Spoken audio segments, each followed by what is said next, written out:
Past 6 p.m., I'll go ahead and call to order the Winnebago County Board of Supervisors for October 15, 2019. If all members could please press their attend buttons and silence any cell phones. We apologize, we still have some technical difficulties, but we'll go ahead and move on as best we can. So the first item on the agenda is a Pledge of Allegiance. Now normally it's followed by the invocation. I'd ask if you could remain standing after the Pledge of Allegiance for a moment of silence for the passing of former Supervisor Nancy Barker. I pledge allegiance to the flag of the United States of America and to the republic for which it stands, one nation under God, indivisible, with liberty and justice for all. And now a moment of silence for the passing of former Supervisor Nancy Barker.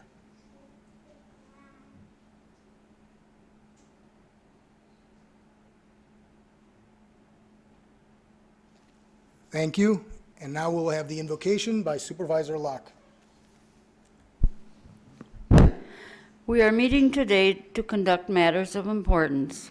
Guide our hearts and our minds in the spirit of fairness, right thought, and speech, so that we may reach a successful conclusion. Amen. Thank you, Supervisor Locke. Moving on to the next item on the agenda, and that is the adoption of this evening's agenda. For that, I'll call on Supervisor Albrecht. Thank you, Mr. Chairman. I move to adopt this evening's agenda with two corrections. I would like to put Resolution 223 and 227 before Resolution number 217. Thanks, Supervisor Albrecht. There is a motion and a second to adopt this evening's agenda with 223 followed by 227, and then we'd continue with 217 and onward. All those in favor say aye. Aye. Opposed? Motion carries unanimously. Moving on down to the next item on the agenda, and that's a time in the agenda in which we allow an opportunity from anyone from the public to speak on any item on this evening's agenda or any issue under county jurisdiction. Is there anyone who wishes to speak? Yes, sir. If you could please state your name and address for the record, sir. My name is George Gillis. I live at 1625 Laurie Avenue, and I'm here to talk about the Sawyer Creek floodplain. My property has never had any water in the house, nor have I ever had any sewage backup. I've lived there now for 25 years. I'm in a bi-level, which means my lower level is 4 feet higher than someone with a full basement. And I don't know if exceptions could be made to a single dwelling, but I would like it considered. Thank you, sir. Is there anyone else who wishes to speak? Please, if you could step up to the mic and state your name and address for the record, please. Sister Mary Jo Solinsky. I live at 2280 Patriot Lane, Unit D. And I'm a member of the Prison Reform Task Force of Esther, the grassroots social justice interfaith organization in the Fox Valley. This task group has been working on and studying ways to help the prison system in Wisconsin be more effective. And currently we have people in prison who need mental health help. There are proven ways of getting people with mental health problems without incarceration. And from the studies we've done, it looks like the problem-solving approach to criminal justice that's going to be talked about tonight, which looks to be really promising, and a promising solution to diverting people to needed help rather than incarceration. Thank you, and thank you for your comments. Is there anyone else who wishes to speak? Please, once again, if you could state your name and address for the record. My name is Kate Harrell, and my address is 1624 Damo Street, and I'm here to speak about allowing dogs on leash in Winnebago County Park. Two of the biggest concerns I feel people share on this issue are potentially unsafe interactions with dogs and the poop that's not picked up. I'd like to address both given my own experiences. Over the past 3 years, my dog Zoe and I have used Menominee Park a minimum of 3 times per week. We'd do it 7 if it weren't as dark as it can get. The access to the park is a blessing to be able to get off the city roads and sidewalks and enjoy a continuous trail in the park. I saw a mom this weekend using the trail with a stroller and her dog, and I could envision how difficult it would be to do the same on city streets. The trail afforded her a safe opportunity to exercise with her family. In these 3 years, I struggle to count the times I've seen dog poop left on the side of the trail. Goose poop, absolutely, but dog poop has been very rare. Dog owners that I encounter in the park are using the park as I am for regular, safe exercise for our pups. Fellow dog owners like myself are respectful of others on the trail. In fact, I often step off the trail to allow room for those people to pass. Before I adopted Zoe, I ran daily, and I can guarantee you that I've had more negative encounters with dogs in their own yards than I've ever had in the park. Responsible dog owners who care enough to regularly exercise their pets are also respectful of the opportunity. We pick up our poop, we don't force our dogs on people, and we appreciate the safety of that scenario. I used to live on Sunnyview, and I can't express to you the challenge of safely running a pup on a street without sidewalks. Had I had the ability to run Zoe in the park, county park, I would have taken advantage of this daily. I was frustrated by the fact that despite living only a half a mile from the park, I was breaking the rules to enter the park with Zoe to allow her into the dog park if we were on foot. It really was a deterrent from using the dog park. Lastly, as an educator and fitness professional, we're facing a world that is limiting exercise and movement. Dogs are a part of many families, and if we allow the whole family to use the parks, we may very well improve not only the health of our furry friends, but the health of the public as well. Thank you, and thank you for your comments. Is there anyone else who wishes to speak this evening? Hi, my name's Dwight Mason. I live at 4085 Summerview Drive. I live right adjacent to the easement into the county park. I too am a responsible dog owner. I often like to utilize the facility that they have for the dogs at the park. However, it would be nice to be able to walk from my house through the park to the dog park. And on a few occasions, my wife and I have done that, and we did get caught one day not knowing, and we got to the parking lot at the dog park, and a county officer made us turn around and walk back. And I said, could we call my daughter? She's at home, she can come get us. He said, no, you turn around and walk back. I said, we walked over here. I have poop in hand right here. We picked up after the dog. He said, I don't want to argue with you. You turn around and you walk back. I got his badge number. I complained, and it just was a very bitter and bad experience. Left a bad taste in my mouth. And with all the goose poop that you see at the county park, I think what's fair for the goose is fair for the dog. Thank you. Thank you, and thank you for your comments. Is there anyone else who wishes to speak this evening? Please, go ahead. If you can state your name and address for the record. Sure. My name is Jeanie Smith. I live at 1315 West 5th Avenue. I would also like to speak on the subject of dogs in County Park. As you know by my address, if you know exactly where it is, I'm not anywhere near County Park. However, I'm a lover of parks, and I'm a resident of Oshkosh, so I'd like to tell you what I think. I fully understand the county, local Rotary clubs, and other organizations have wonderful visions for wildlife and plant habitats, and to create a more inclusive and inviting area for those living with disabilities with the universal playground plans for an outdoor wildlife classroom. My thoughts are simple, though. More people in the park, and not just those who live there, seeing these projects and others can only build momentum. More people leads to more engagement and understanding, which ideally leads to more community support, which again, in a perfect world, leads to more funding for these projects. Until an exchange with someone against letting dogs in County Park, I didn't fully appreciate these projects were even happening. What an amazing opportunity to get people in the park to see these great projects. I absolutely understand that dogs can have an impact on the flora and fauna, but more importantly, parks can have an impact on people if the people are in the parks to enjoy them. I believe allowing leash dogs on the shared use paths to be walked in the park will increase overall use, which to me is the point. Parks aren't for nature itself, they're for people to enjoy nature and spend time outside. Explaining their concerns in the context of not being able to police leash law violators, one concerned citizen wrote to me on Facebook, quote, "Since this is a county park and seen as a regional draw, dog walkers from the entire county of potentially 100,000 persons could converge on the park," end quote. They later said this was the worst case scenario. To me, that seems like the best case scenario.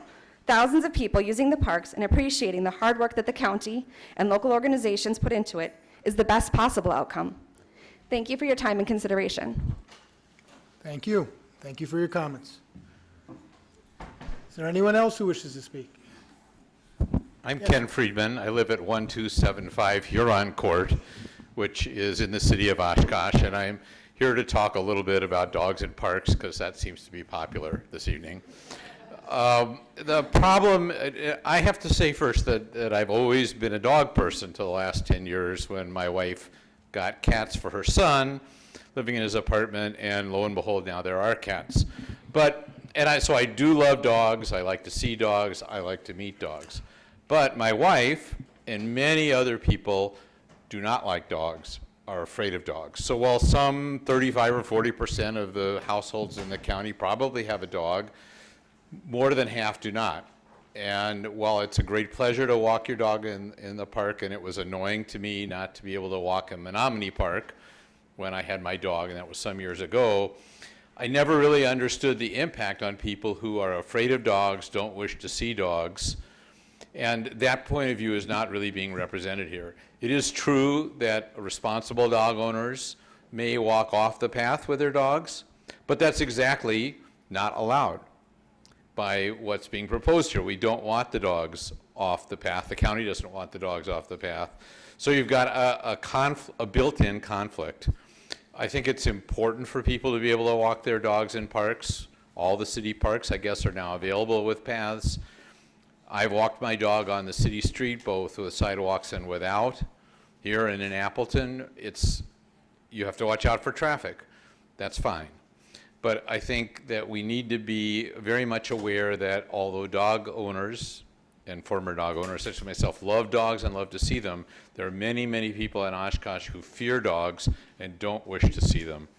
And I don't believe a lot is gained for dog owners by letting the county park, people walk their dogs on leash in the county park. Now maybe there's only 2 dog owners in the county who don't pick up their poop. I probably think there's more than that.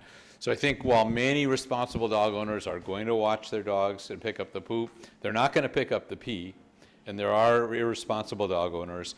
And the police cannot enforce a law which sometimes you can walk your dog, but on some occasions when there are events you can't. So we're going to go from a case which dog owners don't like, you can't walk your dogs on a leash, to a case where enforcement is difficult. Plus, if there is damage, the county has no funds allocated for more damage in the park. Whatever that may happen to be. There is no studies. I know that the staff opposes it, partly for that reason, because some of the improvements in the park will be destroyed, some of the use will be interfered with. But mostly, I'd like the county to think about those people who don't like dogs, who are afraid of dogs, and I'm asking them to do that as a dog lover and owner. Thank you, and thank you for your comments. Is there anyone else who wishes to speak this evening?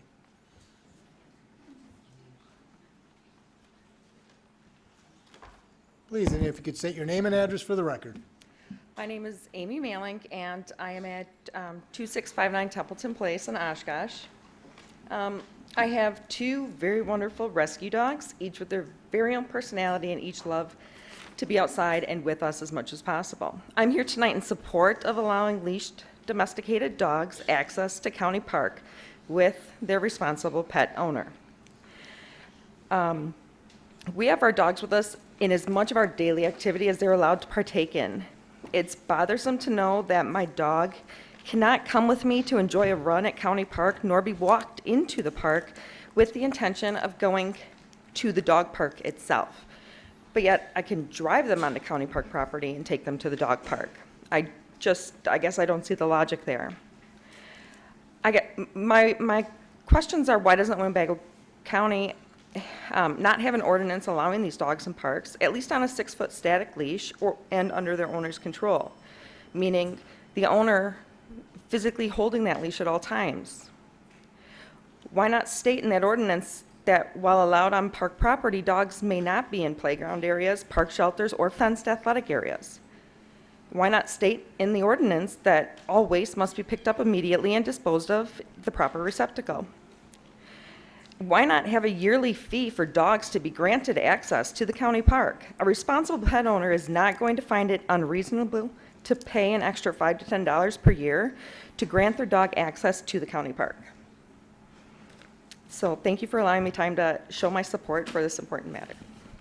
Thank you, and thank you for your comments. Is there anyone else who wishes, please? My name is Rachel Stuffel, and I live at 2531 Bowen Street.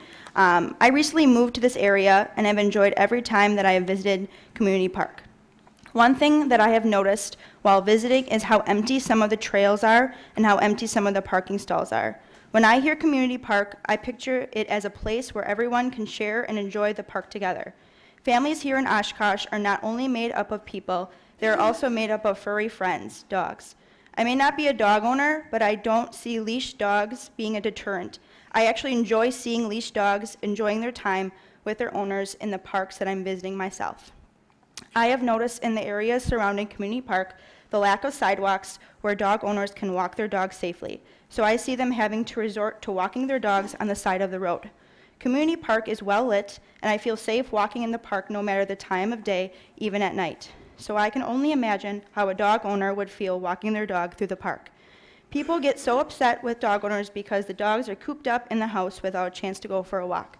These same individuals have to realize that options are limited for dog owners living in this area because not all areas in Winnebago County have sidewalks, and not all residents live in the country where there are open fields for dogs to run around. Community Park is filled with tennis courts, baseball diamonds, playgrounds, fitness equipment, disc golf, and even tools to fix your bike. We promote as a society to stay healthy and fit by staying active, but yet dog owners have to make a choice between their health or their dog's health. Winnebago County Community Park should be a park for everyone, no matter if they have 2 legs or 4. Thank you for your time. Thank you. Thank you for your comments. Is there anyone else who wishes to speak?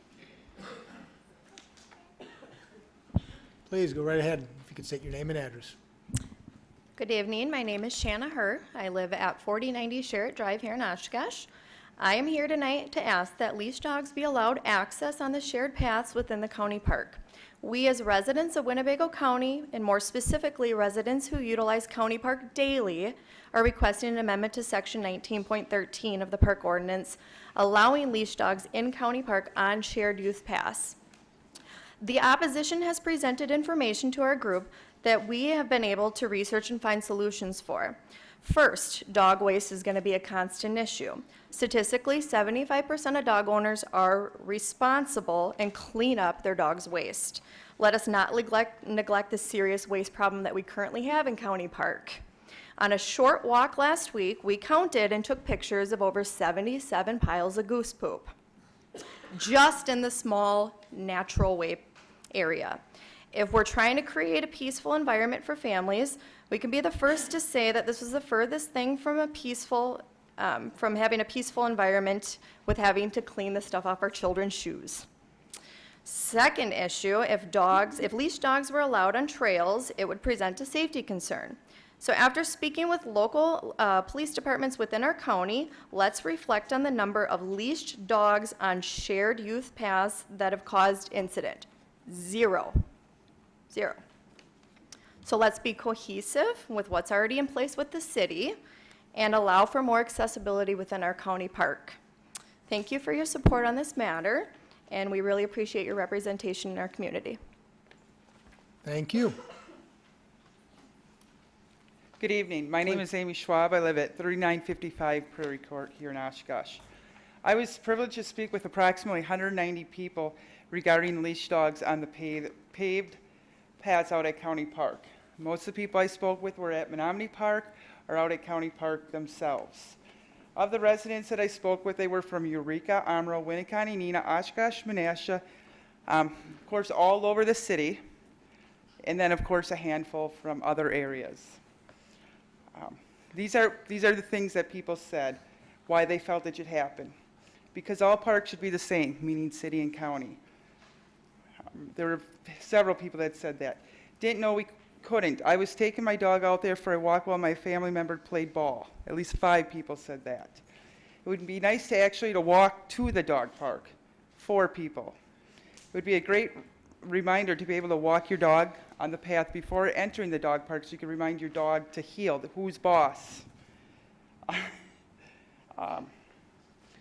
County Park is way underutilized. There were 15 plus people who said this. I thought it was just my opinion, but there were so many people who were like, yes, get people out there. The paths would be a great way for families wanting to walk together. Many people said that. If a dog was muddy after going into the dog park, it would give them a chance to go and walk the trail and let their dog dry off a little before entering the car. There was one person who said that. Another parent was, it'd be nice to drop my daughter off at soccer practice and walk down to the dog park instead of having to drive down there. Sometimes one other person, or a few, said something similar to this. Sometimes you go to the dog park and there's that one dog that your dog just does not get along with. It would be great to go for a walk and then maybe go back and try entering the dog park again. I myself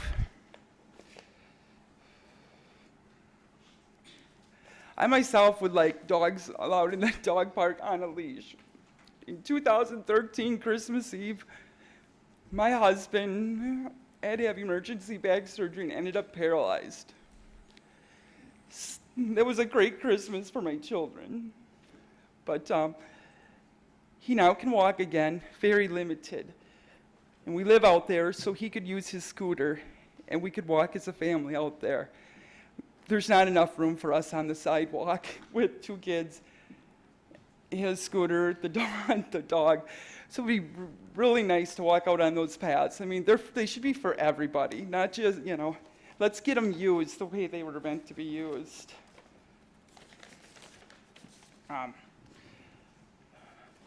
Sorry about that.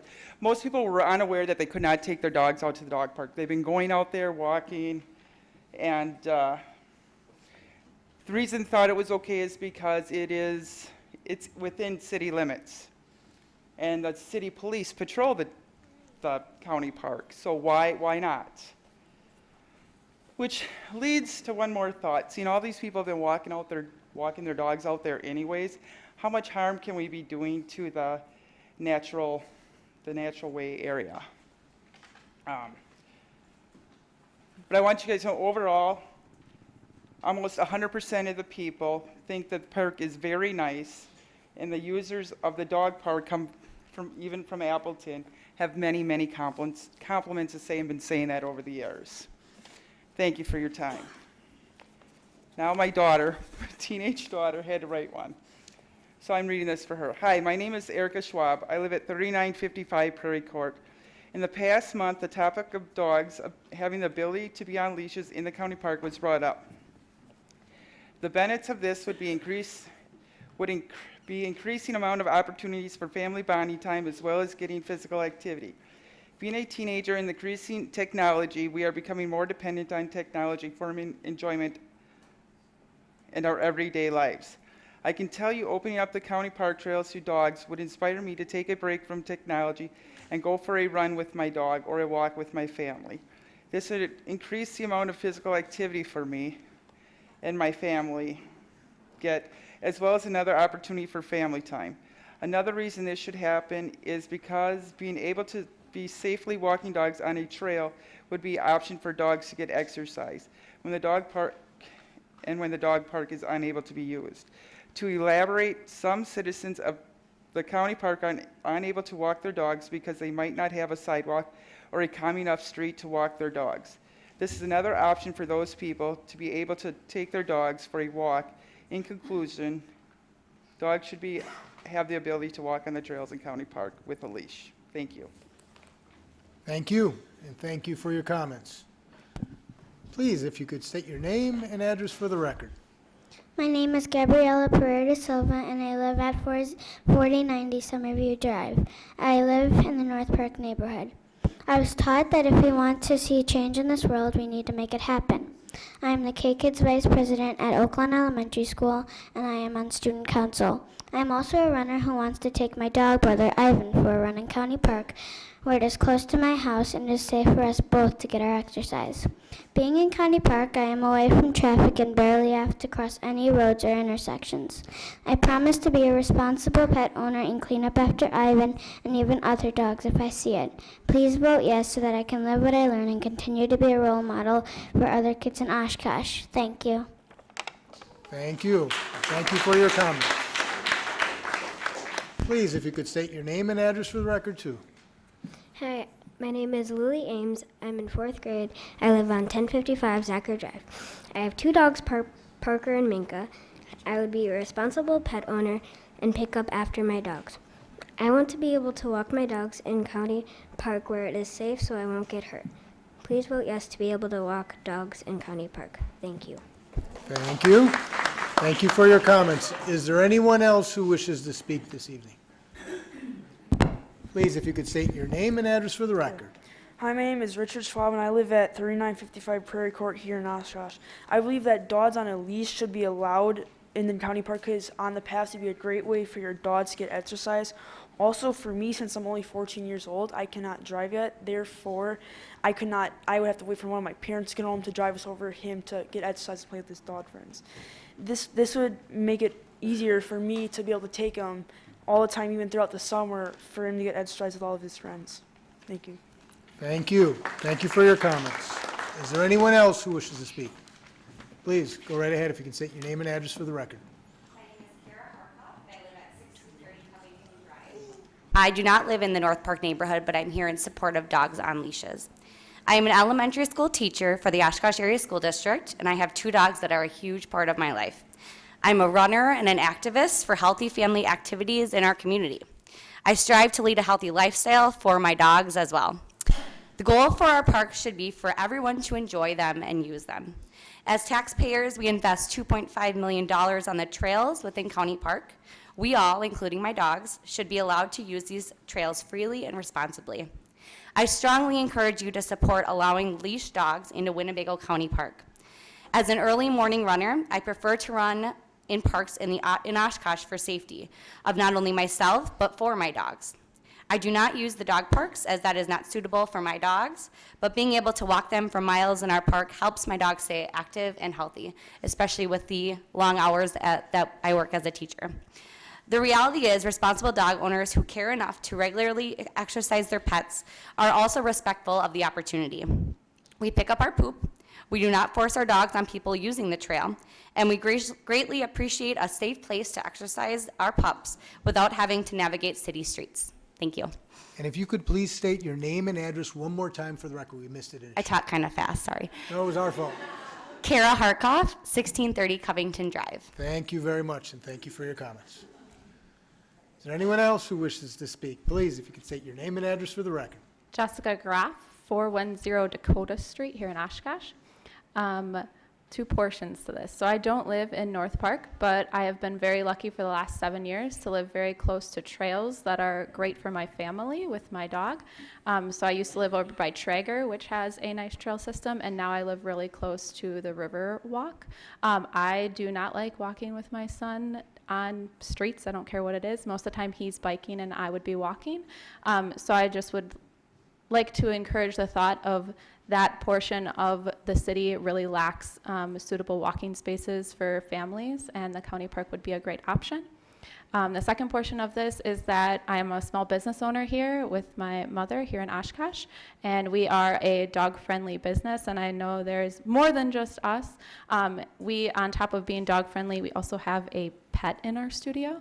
So I would like to just briefly talk about the subject of people not liking dogs. we probably have between 1,500 to 2,000 people walk into our business each month, and I would say it would be 1 or 2 customers that come in who are afraid of dogs in some sense each month, and that would probably be pushing it. So I would say, I just wanted to bring it up that I feel that there's very few people that are actually afraid of dogs, and most of the time they're okay with the dog being there, they just want to let us know. So I just don't think that is as big of a problem as maybe some would like it to seem. And I think that's it. Thank you for your consideration. Thank you. Thank you for your comments. Is there anyone else who wishes to speak? Please, if you can give your name and address. Rebecca Graf, home address is 873 Jackson Avenue in Amarillo, Wisconsin.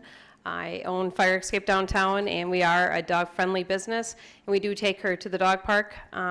We do try and get her out. We don't walk her as much as we should, just because we own our own business, but I do agree that dog-friendly parking, walking is way better than street walking. Even on Main Street, just crossing Main Street with her, the flow of traffic, people not paying attention, it is nice to be able to take them to the county parks and the city parks to be able to walk them. And I agree with people really aren't that afraid of dogs. The percentage is pretty low that we do get in our studio. And most people just walk past, or let people know when they're not, comfortable. And we always have a place for her to go if people are afraid.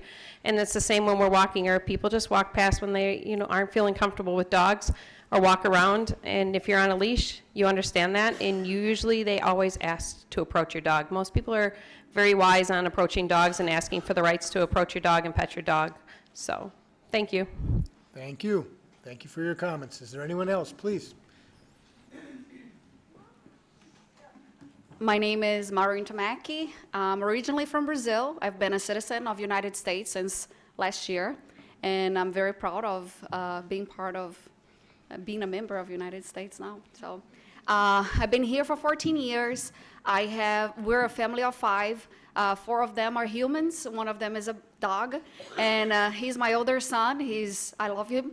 And my personal experience at the dog park, my dog was attacked in a dog park for an unleashed dog inside of the dog park, and I was never able to go back to the dog park again. So I would love to be able to walk with my dog in a leash in a dog park, and he's a really well-behaved dog, very submissive, and maybe that's the reason why he was attacked by a different dog.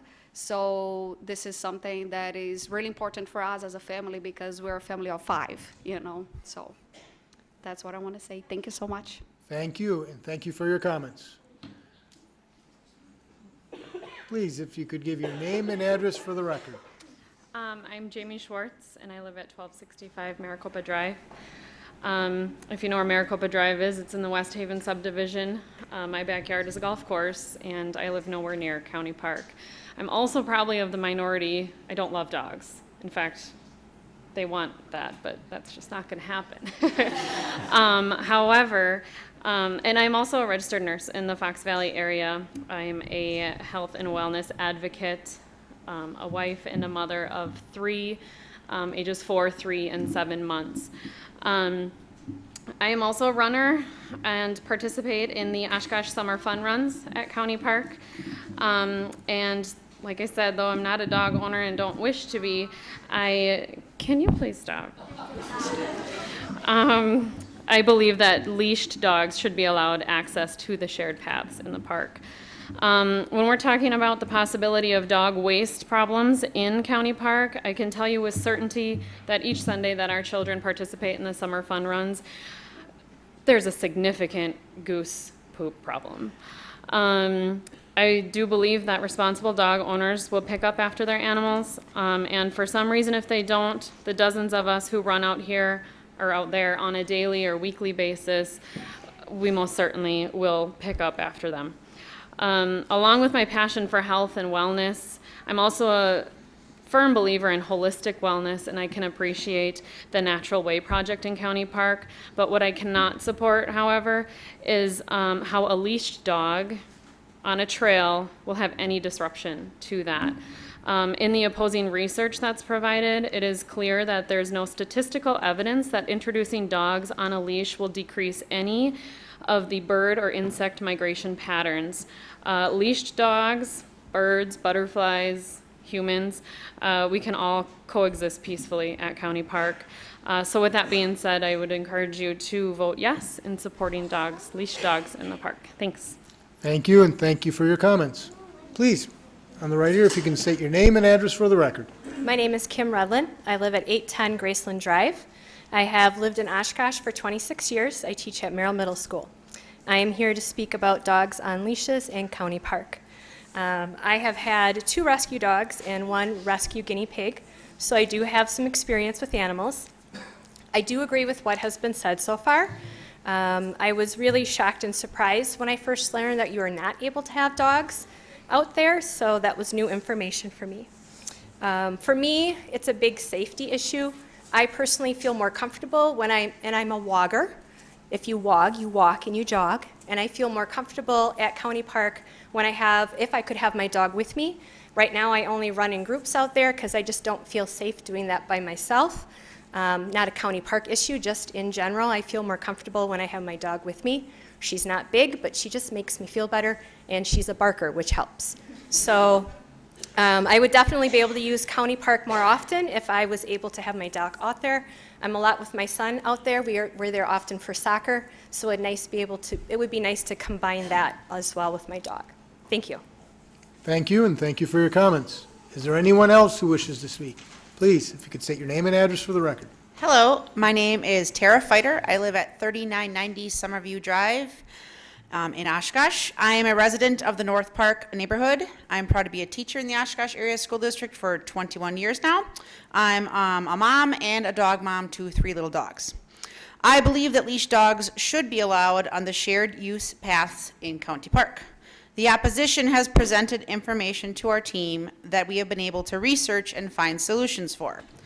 That being, the shared use paths were built for addressing the requirements of the ADA. We were told that a shared use path in County Park could not be built to a width that would present enough spacing to safely allow leashed dogs, and further, that the safety of those with disabilities could be compromised. Our group had excellent conversations with the ADA, who provided not only commentary, but visual support for dogs on leashes on shared use paths. There is no requirement related to space when a dog is involved, but the paths, which are 11 feet, are 2 times the requirement to be ADA compliant. I am in support of leash dogs being allowed on the shared use paths in County Park. On a side note, the goose poop that people keep talking about, it's a real thing out there. There's a lot of it, and I can guarantee that my little dogs, their poop is smaller than the goose poop that is presented out there. So, yes, that's a second thing. So, thank you for your consideration. Appreciate your time. Thank you, and thank you for your comments. Is there anyone else who wishes to speak this evening? Hello, I am Kylie Ansley, and I live at 1960 West Snell in Oshkosh. I really was not planning on saying anything. I am here in support of allowing dogs at County Park on a leash. Like her, I actually am also not a humongous dog lover, but I do have a dog, and I love my dog. We often take him to County Park, and I do have 3 small children that come with. But once we are done, we have to get back in the truck and head home. It would be really, really nice to be able to leave the dog park and just walk him over to a playground safely. And I will agree with other people. If you don't care for dogs, keep walking. And that's all. Thank you. Thank you, and thank you for your comments. Is there anyone? Please, sir. Yeah, my name is Bill Schwab. I live at 916 Lincoln Street in Menasha. I've been a resident of Winnebago County for nearly 40 years, and I'm also a letter carrier. And I've had my mailman, I've had my encounters with dogs for a long time. And it's not the dogs that were on leashes, it's the dogs of the owners that let their dogs run free in the yards, and when people got bit. and when I would get attacked or I would get bit. It's only been a few times. But I've seen dogs go after other dogs when they are not leashed at their house. As you can see how everybody's talking here, the young kids, everything else, the passion they have for walking their dogs in the park, leashed. The dogs are leashed. The owners are responsible how they're doing walking the dog. If people are afraid of the dog, trust me, these people back here will make sure that you will not be anywhere near that dog if you don't want it. Trust me, they will. The passion that these people have for the park in itself and what you've done with the park in making those trails, to me, I think is utterly useless if you don't let people walk their dogs as a family together in these places that you have that's available to them.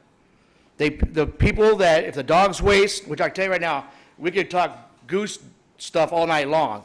It goes out there. I think there's more waste in that, and it's more unhealthy with that than dog waste that's out there. I don't think dogs, if a dog goes to the same place all the time and goes to the bathroom, goes pee, yeah, okay, he's going to make a little yellow mark in the yard, but he's not making damage or nothing to the property that he's doing. The passion here that these people have and that I have for my kids who live in Oshkosh, my grandkids who live in Oshkosh, and live by Winnebago Park, and live in that Northbrook community there, it's a travesty if you don't let these people walk their dogs on a leash, controlled, and picking up their waste when they're done. I say vote yes for the passion that these people have for what they want to stand up for Winnebago County Park. Vote yes for this. Thank you. Thank you for your comments. Is there anyone else who wishes to speak? Please, if you can state your name and address for the record. Hello, my name is Andrea Van Roy, and I live at 2385 Abbey Avenue. I'm a teacher in the Oshkosh Area School District for the last 10 years. I am the proud owner of 2 rescue terriers, Humphrey and Kelby, who absolutely light up my life. Biology determined that I would not be a mother to human children, so dogs fill a very important role for me. I realize some think it's strange, but I take that term dog mom especially to heart. Dogs are often a more significant part of a family than people without them truly understand. As being such, for dog owners, it's important to share as many experiences outside of the home together as possible. A walk in county park seems like a clear venue for that experience.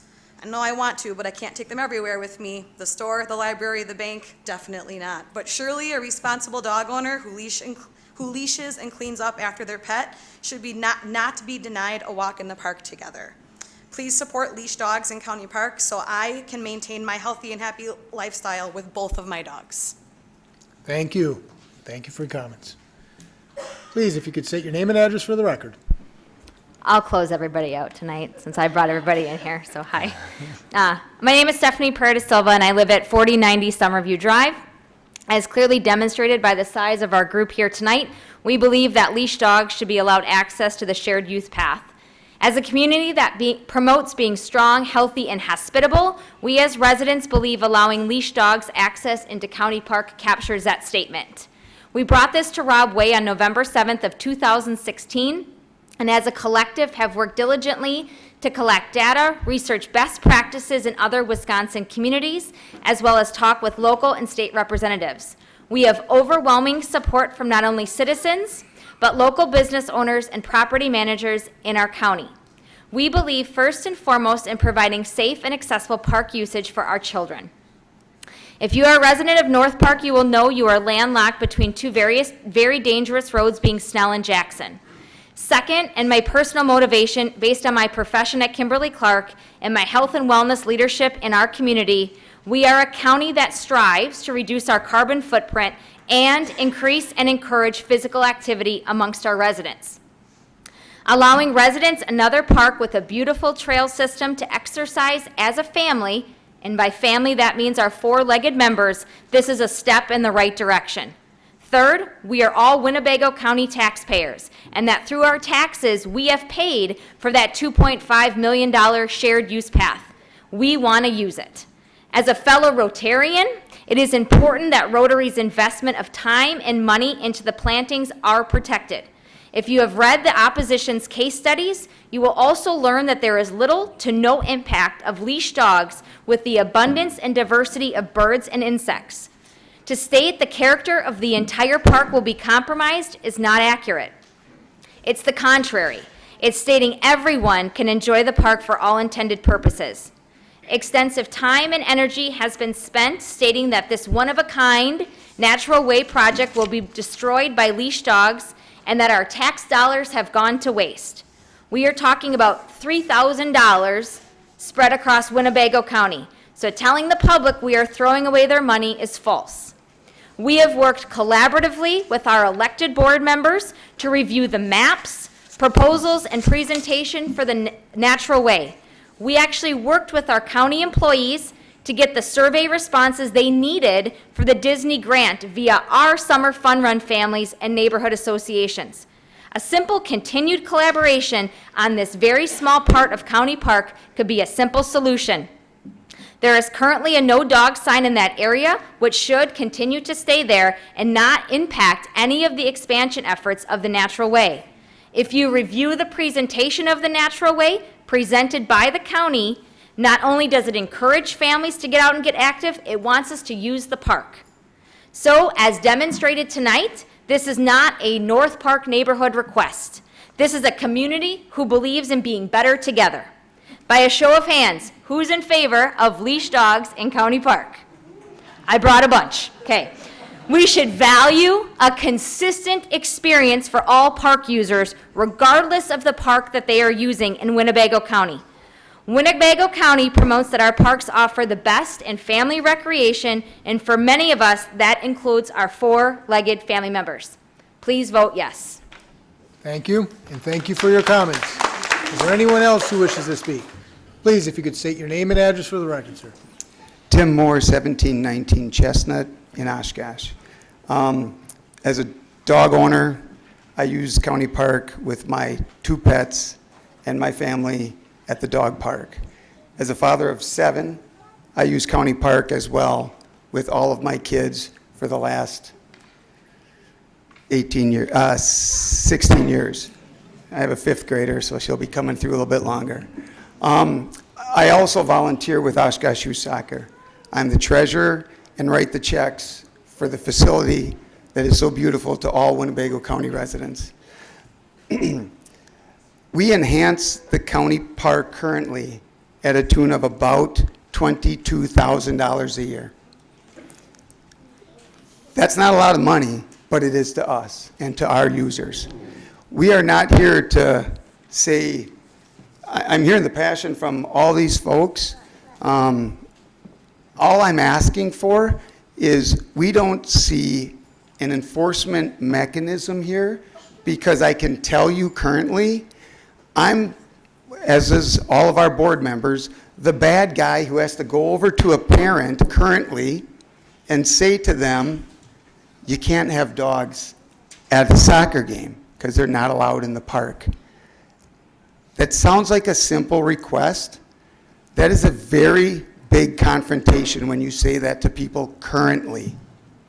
I will tell you, the ambiguity of what you're writing and the assumption that leashed dogs will stay on paved paths, I hope to heavens it is.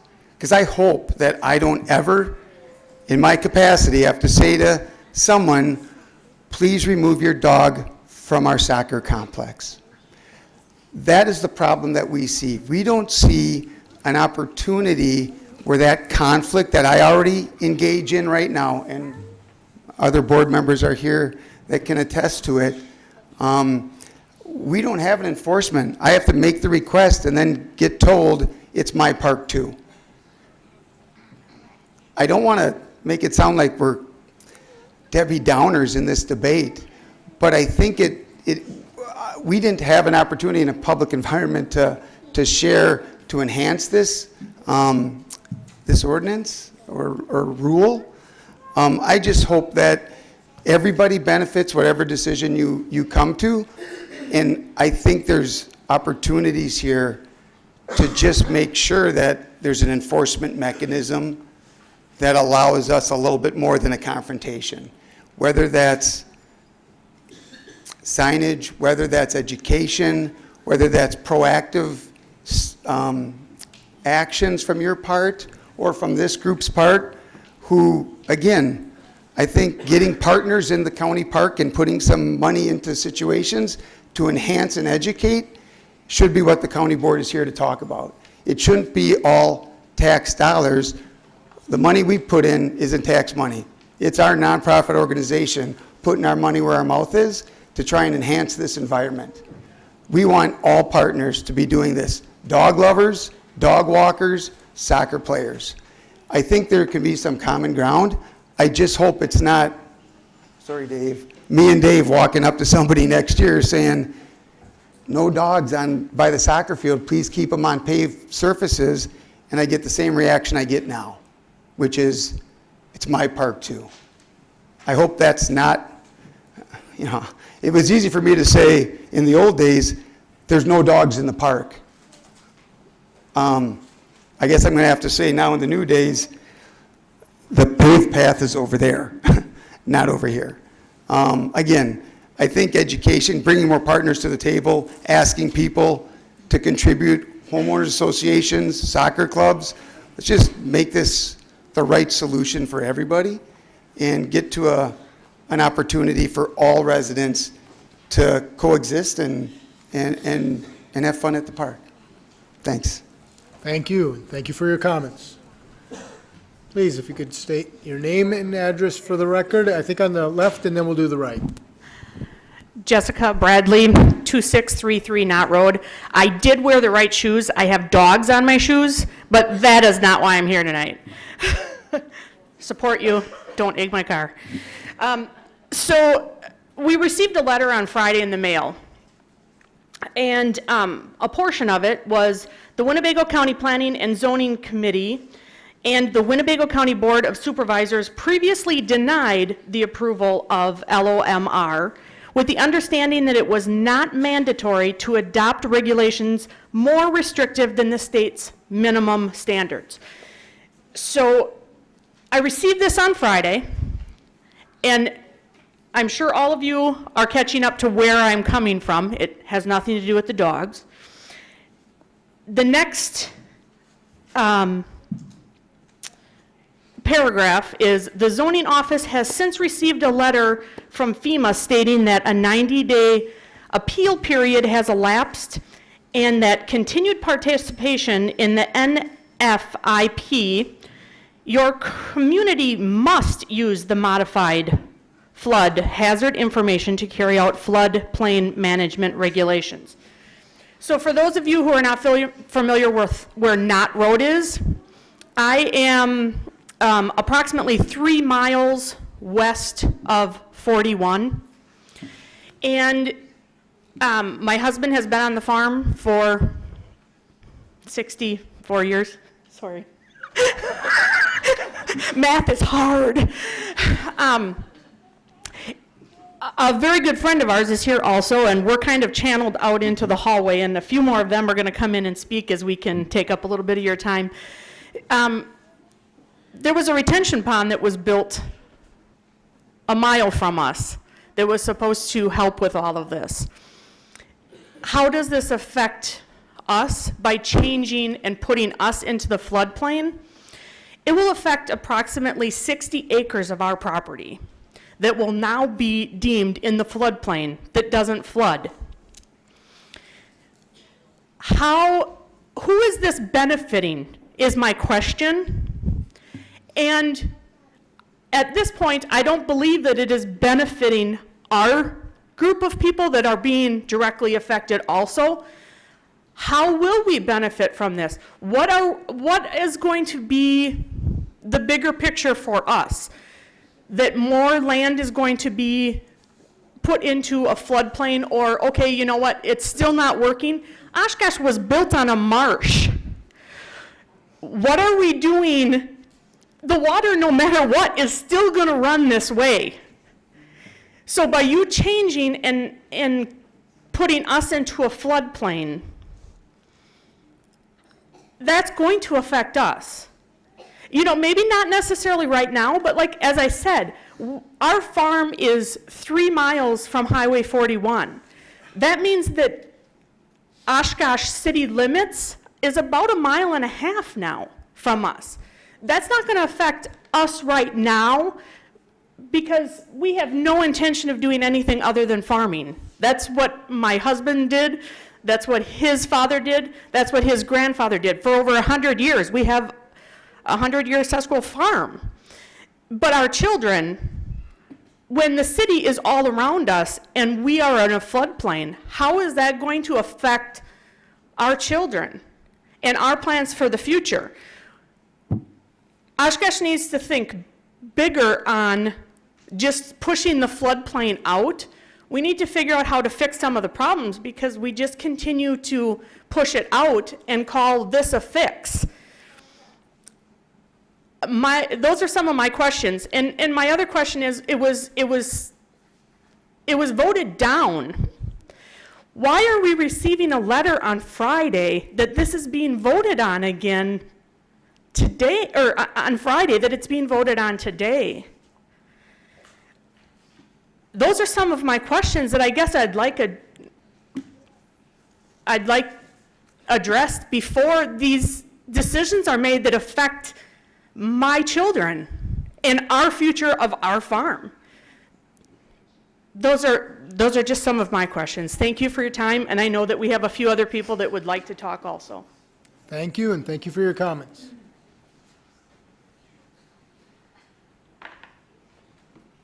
And if you could please give your name and address for the record. My name is Tracey Frost, and I own a house at 1675 Brentwood Drive.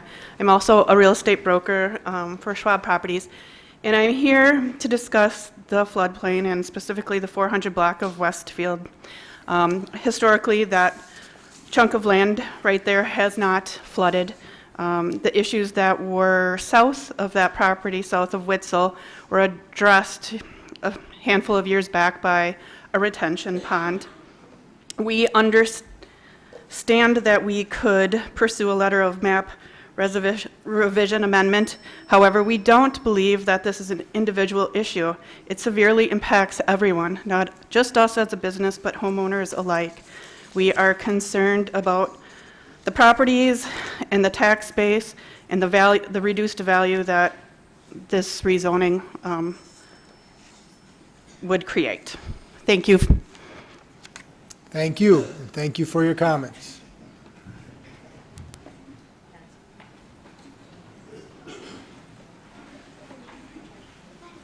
Please. Preston Fighter. I live on 3990 Summerview Drive. My brother and I are speaking for the dogs in County Park. So we believe that leash dogs should be allowed to walk in County Park. I'm 12 years old and I like to go on walks with my families with my dogs. We have 3 little rescue dogs and they're new to like the whole walking on sidewalks because they spent the first time of their life in a kennel. So that's new to them. And we would like to enjoy walking in the dog park in County Park and being able to take them for walks on the paths, but while we are having family time and getting exercise. As a family, we always clean after our dogs, up after our dogs, whether it's on the sidewalks or wherever we are, we're always cleaning up after our dogs. So we are responsible owners, and I know that all the people that have dogs in my neighborhood, I know that are responsible dog clean up after their dogs. Thank you. Thank you. As a brother of 2 dogs and 3 dogs and a sister, it is not fun to pick up the makings of them, but we have to do it, and that would be the respectful way to do it. I am asking you, the leaders of our county, to give permission for dogs to be allowed on leashes in County Park. I want to get exercise for my dogs, and I promise to be a responsible pet owner. My dogs are family members too. Thank you. Thank you, and thank you for your comments. Please, if you could give your name and address for the record, sir. My name is Kevin Radloff. I live at 2162 James Road. We have a dairy farm, and I'm here to speak in regard to the floodplain, or changes in the floodplain. I have a lot of unanswered questions. Of course, future property values is one of them, but we currently dairy with some other dairies in the area. There's quite a bit of livestock in the area. Big question I have is, how is the change in floodplain going to affect manure spreading regulations? I currently work with County Land and Water and have a 590 plan, which we follow and revise every year. But if you increase the floodplain area, it's greatly going to impact manure disposal. We have a lot of questions. I'd like to see some maps on how it's going to change things. We just feel we've kind of been a little left in the dark and skipped over on this process. So hope you would slow down and take a little more time to give us some information. Thanks. Thank you. And thank you for your comments. Is there anyone else who wishes to speak?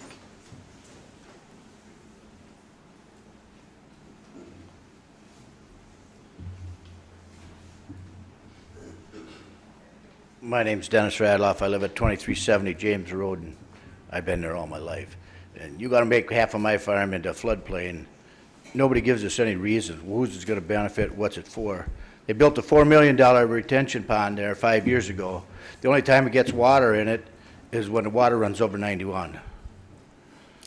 So why do you want to take my land away and make it floodplain land when you built a pond that don't even hold water? Thank you. Thank you for your comments. Is there anyone else who wishes to speak this evening?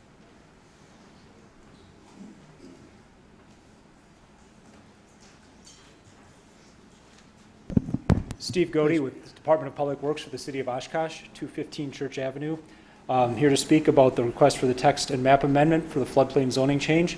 First thing I would like to clarify, it is not mapping floodplain on these properties. It is part of a flood storage district. So just to clarify that right off the bat. Sawyer Creek's approximately 10,000 acres. About 3,200 acres of that are in the city of Oshkosh. The remainder is in the county. The city's done numerous projects that have been mentioned to try to reduce flooding in the city. Detention basins, dredging of Sawyer Creek, bridge improvements, and acquisitions and demolition of properties that are flood prone. The result of these projects is we were required to update the floodplain mapping as part of our permit process. The problem is the new methodologies and models increased the base flow of Sawyer Creek dramatically from what was previously modeled. The flow coming into the system was massively under modeled previously. The new models, even after all those improvements, dramatically increased the floodplain in the county, towns, and in the city.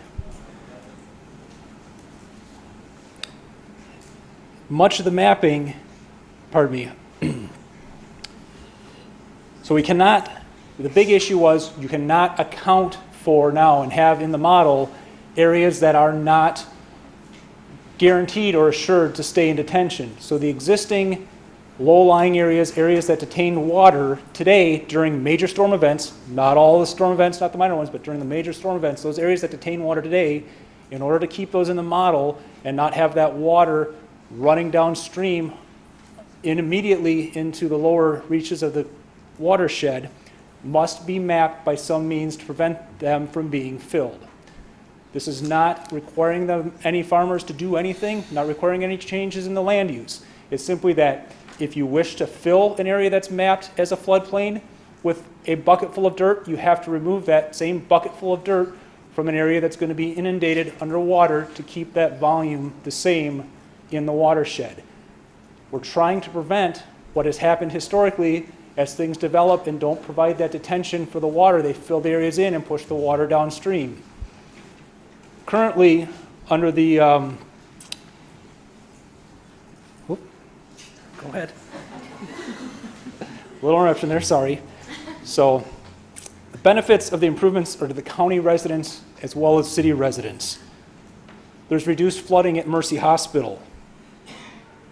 The mapping that's being sought with the flood storage districts in place reduces the flooding on 36 town parcels outside of the city including removing 5 property structures that will be in the floodplain within the townships if the mapping goes forward without the rural detention areas. I encourage you to support the zone changes for the mapping, and I'm available for any questions that you have regarding this topic. Thank you, and thank you for your comments. Is there anyone else who wishes to speak this evening? We'll allow the public to speak, to speak first, and then we'll bring it back to the board afterward.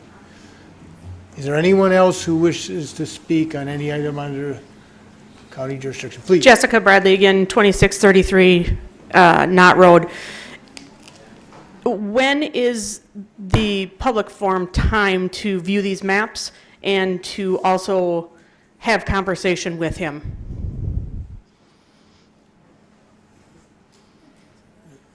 I'll call on our vice chairman, who is also the chairman in planning and zoning, to answer that question. Thank you, Mr. Chairman. There was 3 public hearings on this. The city had 1 and the county had 2. And this is being held again this time because they wanted to make sure all of you did get notifications from the county. But there was 3 open hearings on this. But I cannot answer you when you can go ahead and meet with the city. We have nothing to do with that. So we haven't been notified about this until Friday, most recently. Well, this is a... So this is all from a year ago that was voted down, that now it's a week's worth of information. Here we go. I don't know if you got that from the county or if you got it from one of the people here, and it don't matter, but it was voted, it was at this meeting a month ago, this board decided to have all of them that would take place on their property to go ahead and make sure that they were realized that this was taking place, because there was no one here at the last meeting to even speak whether they're for or against this, even though it was on the agenda. So that's why a letter or postcard was sent out. I know the clerk sent one out. I don't know who sent that one out, Jessica. I'm just telling you. Thank you. Is there anyone else who wishes to speak on any item on this evening's agenda or anything under county jurisdiction? Please, if you could give your name and address for the records. Alan Davis, Community Development Director with the City of Oshkosh, 215 Church. And I was always told not to follow children or dogs. I'm doing both tonight, but I'll keep my 25 minutes down to about 25 seconds. The city's done a lot of work on the flood mapping through the city, and we've identified all those flood storage districts in the city as well. And Mr. Godia is right, we're not restricting what people can do on their land in these flood storage districts. It's just making sure they don't fill them and then push that water downstream into people's basements. That's what we're trying to accomplish with this. And when we do the math as to how much water would get pushed down, about 85 more people would be thrown into the floodplain if you don't adopt it tonight. They're partly in the town, mostly in the city though. So I want to hold that out as something that's a good thing when we take a look at the project. And then last but not least, I think somebody's said it before, that if you don't adopt the maps, then the county's at risk for all the county residents not getting their flood insurance renewed, or the county getting their emergency response revenue from the federal government. So it's kind of a big financial incentive that FEMA uses as well. So I just wanted to highlight that for the county board again tonight. Thank you. And thank you for your comments. Is there anyone else who wishes to speak this evening? Is there anyone else who wishes to speak this evening? Seeing none, we'll go ahead and close that portion of the agenda. Thank you all for your comments. We'll move on to the next item, and that is correspondence. For that, I'll call on Clerk Ertmer.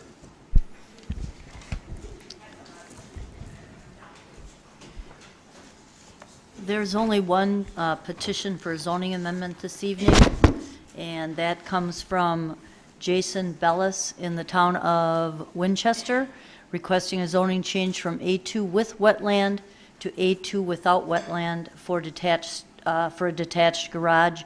That's forwarded to the Planning and Zoning Committee. Thank you, Clerk Ertmer. Next item on the agenda is reports from committees, commissions, and boards. Any reports from committees, commissions, and boards? First, I'll call on Supervisor Schneider, followed by Supervisor Norton. Thank you, Mr. Chairman. I could have said this during public comment also, but I've got two things and they're connected. First of all, the former Miss Paula Jean Pepke and I celebrated our 50th wedding anniversary on Mackinac Island last Friday, and the connected thing there is, on the way driving up there through the Upper Peninsula, we must have seen well over 50 ATVs and UTVs. The ironic thing is, every single one except for one was on a trailer. We saw none of them driving on any roadways or anything. And the only one that wasn't on a trailer had a for sale sign on it just on the north side of Escanaba. So at any rate, I'm not sure whether the Upper Peninsula has a better handle on that than we do or what. Just thought I had to say it. Thank you. Thank you, Supervisor Snyder, and congratulations on the 50 years. Next speaker, call on Supervisor Norton, followed by Vice Chairman Egan. Thank you, Mr. Chairman. As you know, I've been interested in diversity issues in the county, and Beth Roberts from the ADRC has put together an ad hoc diversity committee. And I may have announced this at the last meeting, but I want to announce again that our next meeting will be on Thursday, October 24th at 3 p.m. in the basement, I think room 33 of the Oshkosh Human Services Building. I also want to announce, and this is, I hope some of you will attend, that evening at 6 p.m. in the same room, I'm bringing the speaker, Michelle Nicholson. She is the Milwaukee County Board Vice Chairman. She wrote and authored a resolution, racism as a health issue, and she's also gotten her county government to do some things about that. I would appreciate if you could spread the word and maybe come there to listen to what she had to talk to about. Thank you very much. Thank you, Supervisor Norton. Next speaker, Vice Chairman Egan. Thank you, Mr. Chairman. I just want to let everyone to know that we are still going to have our legislative meeting on September 28th. I know that night that we do have the start of the budget session, but we didn't have one last month for legislative, and there's some things that have been sent in that they want to have hearings and that on. So we will have one on September 28th at the Coughlin Building, and next week it'll be sent out in the mail to those of you that are on the committee. September 28th, yes. October, I'm sorry. Well, that's why we didn't have it last month. Thank you, Vice Chairman Egan. Seeing no other call-ins, we'll close that portion of the agenda and move on to the next item, and that is approval of the proceedings from September 3rd and September 17th. Is there a motion? There's a motion and a second to approve the minutes from September 3rd and September 17th. Any discussion, any changes? Seeing none, we'll do a voice vote. All those in favor say aye. Aye. Opposed? Motion carries unanimously. Moving on down to the next item, and that is County Executive's Report. I'll call on Executive Harris.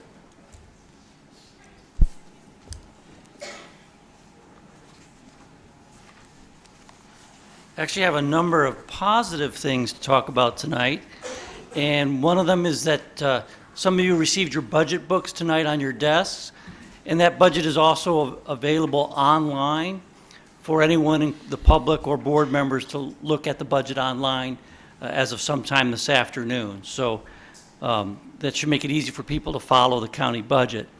A second item is kudos to Marlia Cooler, because our Parkview nursing home was rated by Newsweek magazine as the #1 nursing home in Wisconsin. And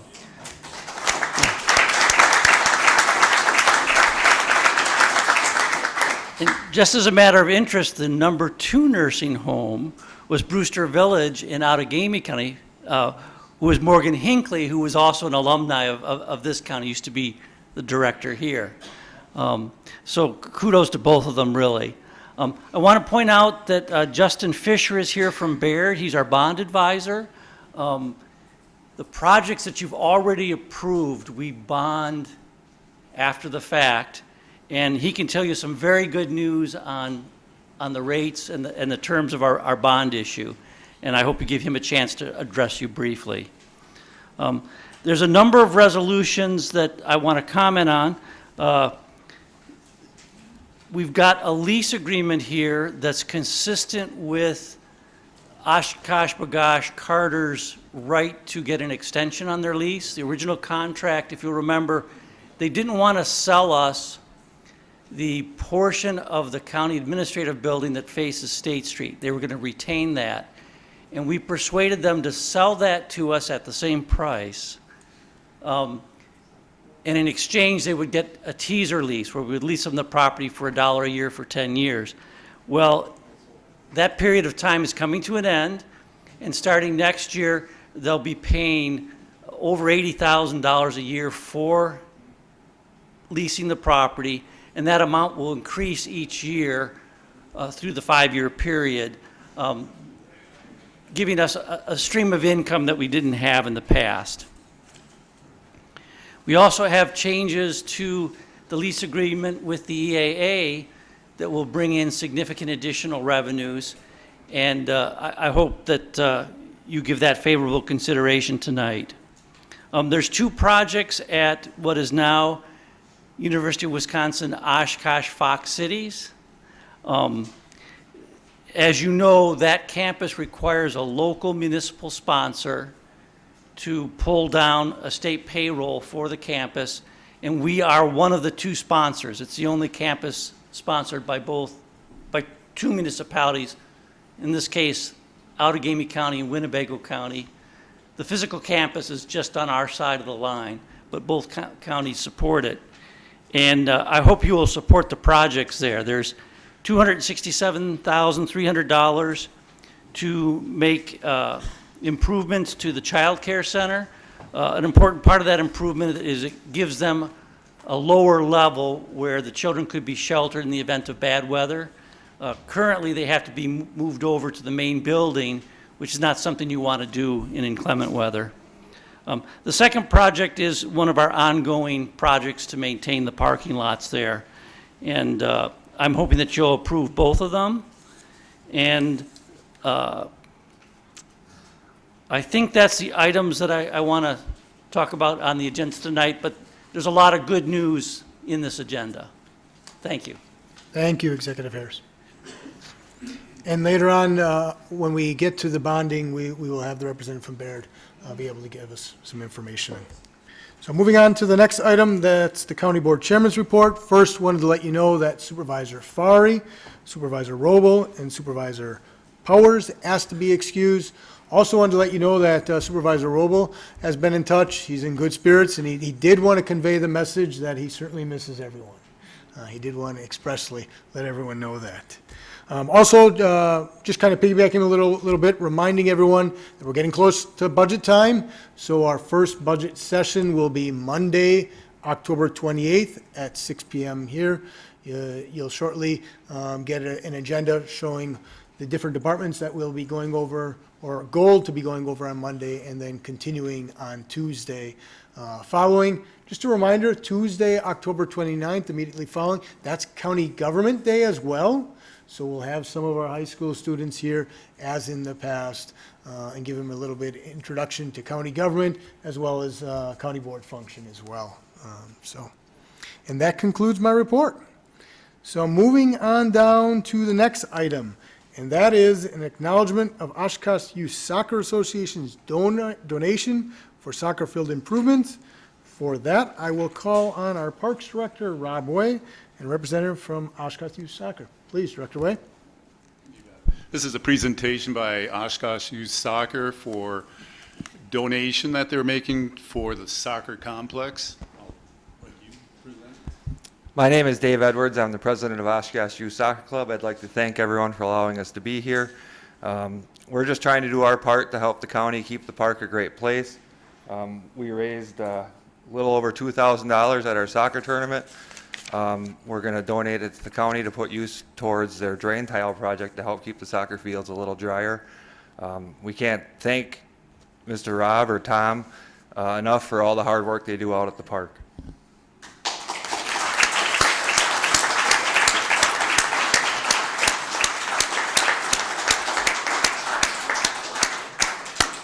And thank you for being here tonight, and certainly for the efforts. Greatly appreciated. And just referring to that, there is a resolution that is on your agenda, 228, That resolution, we will not have to vote on this evening, so we will not have that. It's on the agenda, but we will not have to vote on it. That was approved in committee. So just letting you know that 228 we will not have to vote on later this evening. Moving on down to the next item on the agenda, and that is in regards to the problem-solving approach to criminal justice. And for that, we have our district attorney here, Christian Gossett. Please. Thank you.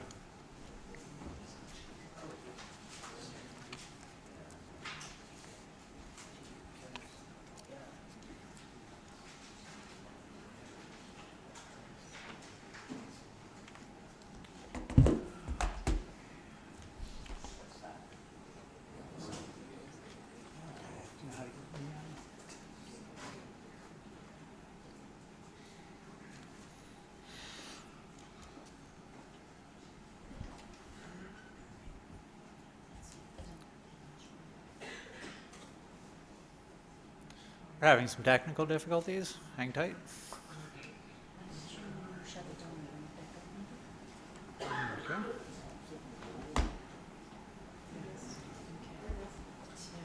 Well, that's going to be weird.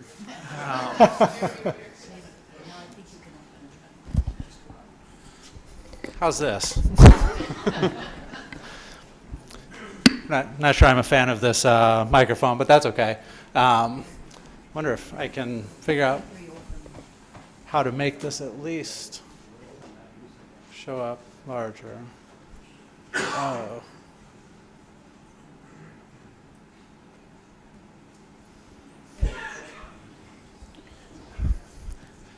Okay, so for future reference, I have a 12-year-old. I will bring him.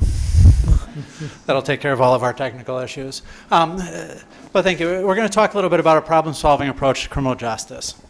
And I talked a little bit before about some of the work we were doing with mental health in our office, and I think you guys are aware of some of those projects that we have going on. And we're going to talk a little bit today about a proposal for a justice support services a type initiative here in Winnebago County. The concept itself is not very difficult. So we're going to start out talking a little bit about why. Why should we look at doing something like this? Why should we look at interacting with individuals earlier in the criminal justice system?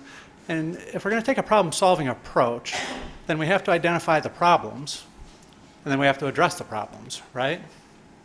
So we're going to talk a little bit about education. And I know that doesn't really have a lot to do with the criminal justice system, but it does have some to do. And it talks a little bit about a community, a society, and its priorities. So as we know, the world's changing. Jobs are becoming more technical. And in Wisconsin, 29% of Wisconsin's residents have a bachelor's degree or higher education level. In Minnesota, we're going to talk a little bit about Minnesota as we go throughout the night because we're often compared to Minnesota, 34.8%. In the United States, the average is 34%. I suspect everybody here knows Wisconsin's motto is forward. Forward, Wisconsin, right? Somewhere along the way, I think maybe we started slipping a little bit.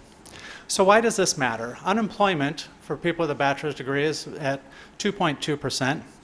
Average income is about $62,000 a year. With a high school diploma, that unemployment drops to 4.1%, and the average income drops to $37,960. No high school diploma drops to 5.6%, and the average income drops to $28,750. Now, there's a correlation between poverty and crime. There's a correlation between educational attainment and crime.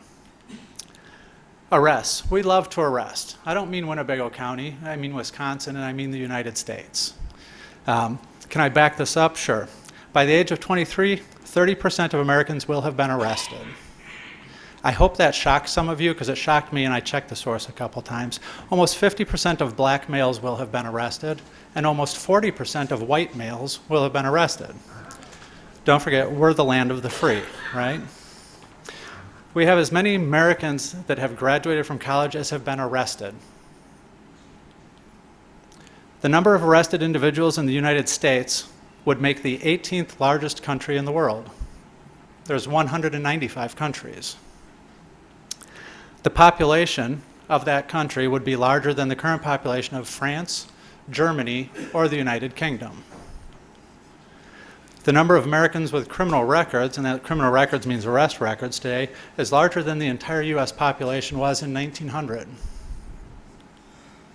And if everybody's holding hands, the Americans with arrest records could circle the earth 3 times.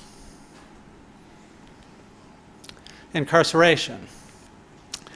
2015, The Economist magazine identified Wisconsin as being a problematic state. Wisconsin incarcerated at that point 35,000 individuals in jails and prisons, and we currently spend $1.13 billion per year out of our budget on corrections. Minnesota at that time was 16,000 individuals in jails and prisons, and they spend $588 million. So Wisconsin now spends more money on incarceration than we do the UW system. Going back to our first slide about education. By the way, Minnesota spends $1.35 billion on education. The Fehr Institute put out a study a couple years ago talking about urban jail populations. Urban jail populations are shrinking. Rural jail populations have been growing. They pointed to a couple issues. Resources are scarce in more rural areas. We don't have the resources that the large cities have. We also have few pretrial services. In Winnebago County, we pretty much have none. Overall, violent crime in the United States has fallen in the past 25 years, but violent crime in rural areas has been higher than the urban areas' national average, or the national average, when looking at urban areas as well. Poverty has increased. We're dealing with more poverty in our county than they are in the urban areas. Substance abuse, opioid, meth, that's more of a rural problem than an urban problem. It's affecting us more. And we don't have any infrastructure, any way to deal with these in a sufficient capacity. So the other thing that the Fehr Institute pointed to is rural jurisdictions are more resistant to criminal justice reform and lighter sentences despite public support for more services and less support for mass incarceration.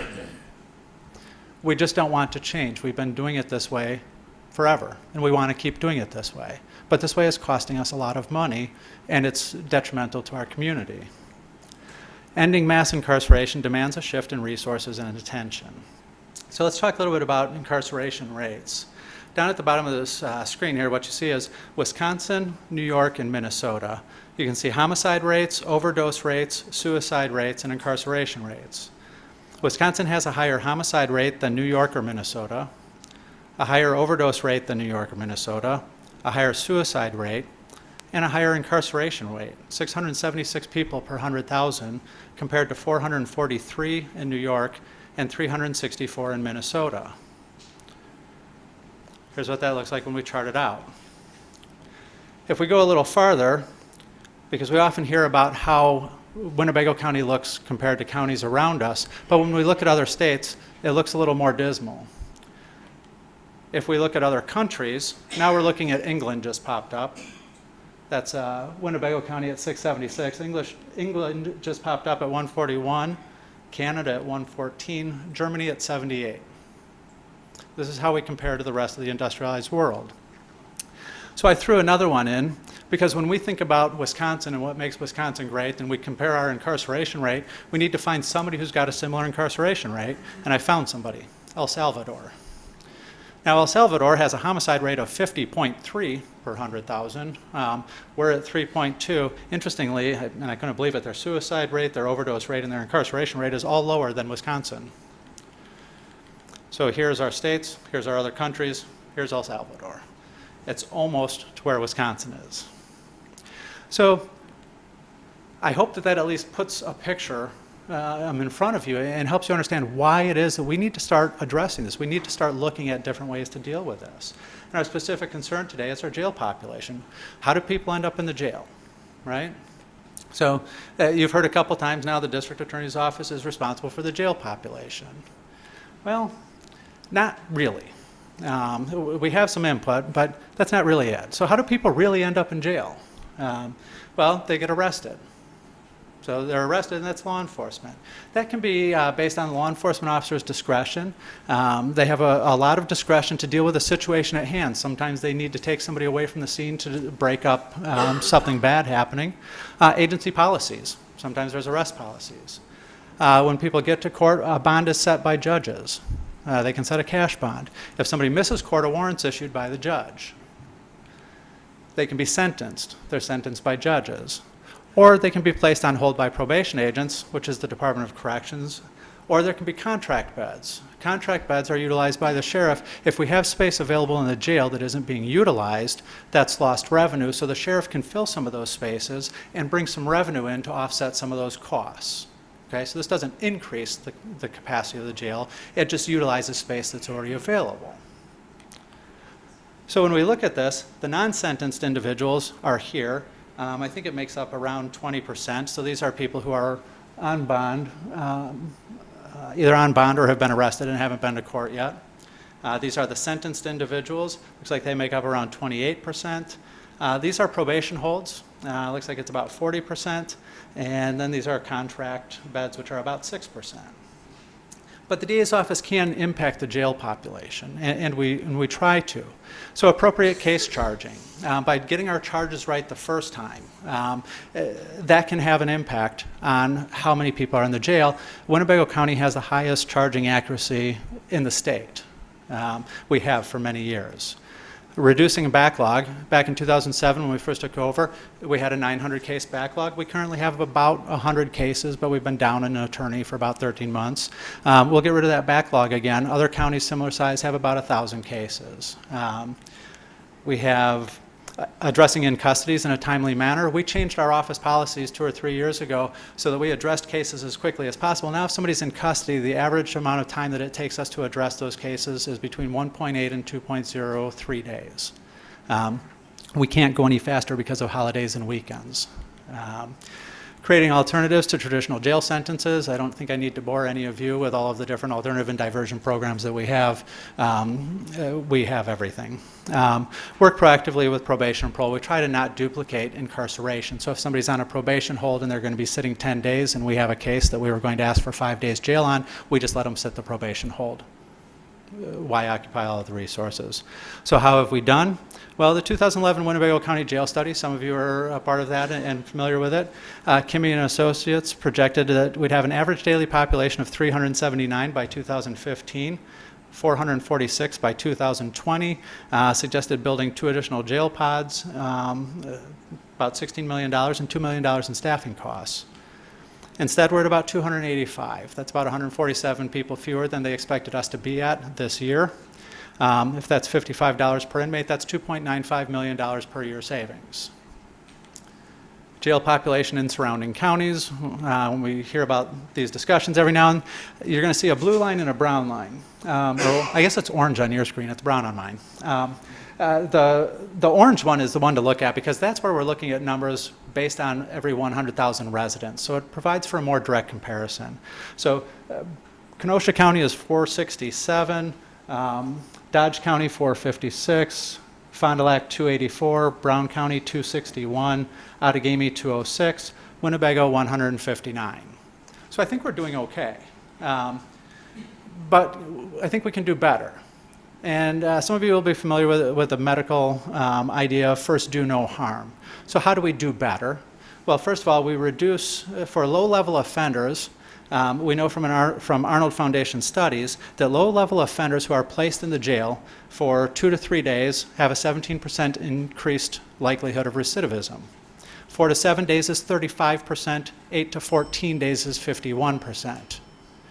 You can see how quickly we can shoot ourselves in the foot by utilizing jail space on low-level offenders. Now, we don't know exactly how many low-level offenders we have, but we do administer COMPASS risk needs assessments to, I think, probably 300 to 500 people per year, and out of them, 78% end up in the low category. Okay? I think also at this point in time, it's probably worth noting that 38% of the individuals that come through our office are 26 years of age or younger. Okay? So what are the needs of this population they're coming to our office that we're dealing with? Mental health. We screen as many individuals as we can for mental health needs. 38% of the individuals we deal with screen positive for mental health needs. Alcohol and other drug abuse, housing, homeless individuals, education, Benefits. We have people who have mental health issues. They would qualify for federal benefits. We could get them medication, we could get them counseling, but they don't know how to go fill out the paperwork. So they're on our streets. Now, the jail doesn't help with any of these needs, or being in jail doesn't help with any of these needs, and in many cases, it's a detriment. You heard before on the mental health from mental health advocacy groups, incarceration time is a negative impact for people with mental health issues. It makes it worse. AODA, they're not getting treatment while they're there. They're getting sober, which is good. It's also sometimes detrimental because people who come out of the jail after a medium length of stay can overdose more readily because they're not used to having their drugs in their system. They go use as many drugs as they did before and they can overdose and die. So what does our community need to do for this? And I specifically put our community because this has been referred to as my plan. And it's not my plan. This is a plan of a lot of people. And this isn't for my benefit. I'm the district attorney. I'm going to prosecute people. I'm not going to run this program. This is for our community. What does our community need? Well, to do this, we need a place for individuals to receive services while they're on bond. We have about 4,000 criminal cases come through our system each year. And about 450 of those people end up in diversions. That means there's about 3,500 people that aren't getting services, okay? That's a lot of people. And when they get on diversion, they're 30, 60, 90 days out from when we initially had contact with them. If we can address people as soon as they get on bond, we can start with services immediately. We need a place for services after people are released from the jail. Right now, we just release them. Good luck. Same issues. Those mental health issues didn't go away because they sat 10 days in jail. We still have to provide those services. Same thing with people being released from Winnebago Mental Health Institute. When they reach their release point, they just open the door and they walk out. They're not magically healed. And for people, we have people sitting in our jail who need to get into an AODA program, but the next available bed might be 45 days out, so they have to sit in our jail at $60 a day, $55 a day, $65 a day, whatever the number happens to be, waiting for that bed to open up. Now, if we had a place for these individuals to be connected to community resources in any of these above statuses, we could reduce our jail population. We could better serve these members of our community. They are members of our community, and they're young members of our community oftentimes. And the key here is providing these services at the earliest point of contact. Some of you have probably heard me say, right now the criminal justice system's ability to deal with individuals in crisis is roughly akin to, thank you for calling the suicide helpline, please hold, we'll get back to you in a month. We're not helping. We can do better. So the Justice Support Services proposal and model, the idea is to provide assessments to 2,000 to 4,000 individuals per year instead of the 200 to 400 that I can currently do in my office through diversions. It would be one location for individuals to receive the services that they need. It would provide counseling services, group sessions, parenting classes, anger management classes, etc. Either provide them or get access, help them attain access and provide warm handoffs to those services. It would streamline the diversion process. Instead of back and forth through mail and waiting for people to come in for appointments, it could all be done on the spot. Help individuals get set up with benefits, those benefits that can get them medication, get their mental health issues straightened out, AODA issues, etc., and help individuals with employment, job skills, and education. We have these services available in our community, but the people who we're dealing with in this population don't know how to avail themselves of these services. They don't know how to make appointments for the next 4 months to get to all of the different places they have to go to do this. Now, by doing a justice services, support services type concept, we'd be able to help judges and probation agents out. I think well, not just I think, in talking to them, they'd feel more comfortable keeping people in the community if they had some of these services available. And this would cost a fraction of what it costs to incarcerate them. Simple check-in monitoring. Having somewhere where they can check in, touch base, make sure everything's going okay. Do the screenings for their risks, their needs, mental health, trauma, etc. GPS monitoring, simply keeping track of people in the community. Resource connections, parenting, housing, employment, economic support. Interim counseling. So they've been released from the jail. We can get them into some long-term counseling 45 days down the road, but let's get them something now. Let's interact with them. Trauma-informed care. I think anybody who's had any experience at all with the criminal justice system knows there's trauma in almost every one of these underlying individuals' lives, and right now we don't provide for that for this population. Random drug testing and alcohol monitoring. We could provide those services so judges and probation agents would say, hey, yeah, go ahead, leave them out in the community. We're going to monitor them out for alcohol 24/7, and then we can feel confident they're not drinking. Medication-assisted treatment. Vivitrol. We'll be able to provide Vivitrol in conjunction with treatment. We already have the money to do that and a person to do that. Case management. So all of those things could be provided. You know, we're talking about services that could be a multitude of people. Now, where this really gets to be challenging, because I think so far, probably none of this really sounds difficult, right? It makes sense, and I don't think anybody's said along the way that this is a bad idea. But where it gets difficult is, now what do we need? We need a place, right? We need somewhere for this to happen, and we're a little bit restricted because it has to happen in the building that the DA's office is in, because that's how you get connected to our systems, but it can't be in the DA's office. So the proposal is that we put this on the first floor of the Orrin King building. What you're looking at is a floor plan, and we'll go through some highlights. We're talking about 150 people or so per week coming through. It's a ground level, so it's amenable to foot traffic of that volume. We need a reception area. When we have our initial appearance days, we can have 30, 40 people come through in about 3 hours. So we need a place for people to fill out paperwork. We need a peer support. We need areas for things like a peer support specialist, risk needs assessor, an administrative assistant, a diversion coordinator, group counselors, cognitive behavioral therapists, or sexual assault counselors that would come through. Some shared office space for groups like Forward Services Corp, housing specialists, ADVOCAP, Department of Workforce Development, benefits, a small conference room for restorative justice. We have the Conflict Resolution Center. Michael Rust there has some amazing experience with restorative justice and has offered to help out. We don't have anywhere to do this. It's not happening now. We could. And then a risk assessment room, meeting room, and then finally a conference room for group counseling that would house 10 individuals plus the counselor and one person to observe what was going on. So with that, the group that we put together to formulate this idea and put this plan together has already disbanded. Now this is just sort of a concept that's out there, and I don't really know what the next step is. I don't know if that's something that you guys help with. I don't know if that's something that the county exec needs to do. But that's sort of where we are right now, is it's there. We have a lot of the people already in the county and in place and willing to help. And that's it. That's where it sits. So that's the whole presentation. Any questions? We'll open it up for questions. I'll call on Supervisor Eisen, followed by Supervisor Wojciechowski. Thank you, Mr. Chairman.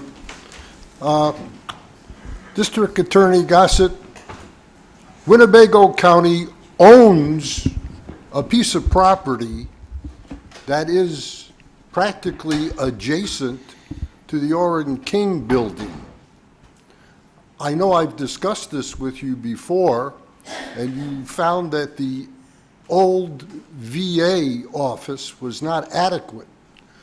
But if that was destructed and we were to construct a support services building there to the specifications or thereabout that you've identified, I would suggest that that would be a prime target to consider going forward.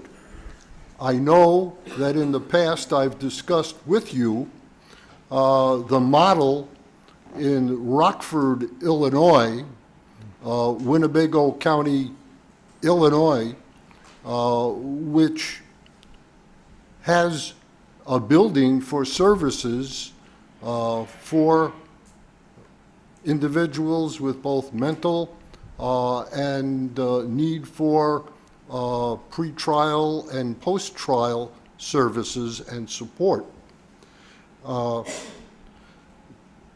This should not be dismissed. And Winnebago County also has the power to levy a half-cent sales tax and a dedicated sales tax to provide such a innovative building and concept would be a benefit to the whole community. It would remove Winnebago County from being one of the 5 counties that don't have the half-cent sales tax. And I believe that not only do you have the location to put your support facility, you also have the funding mechanism. Thank you, Supervisor Eisen. Thank you. Next speaker, Supervisor Wojciechowski, followed by Supervisor Gabbard. Thank you, Mr. Chairman. I think to say wow is kind of an understatement, just based on that presentation.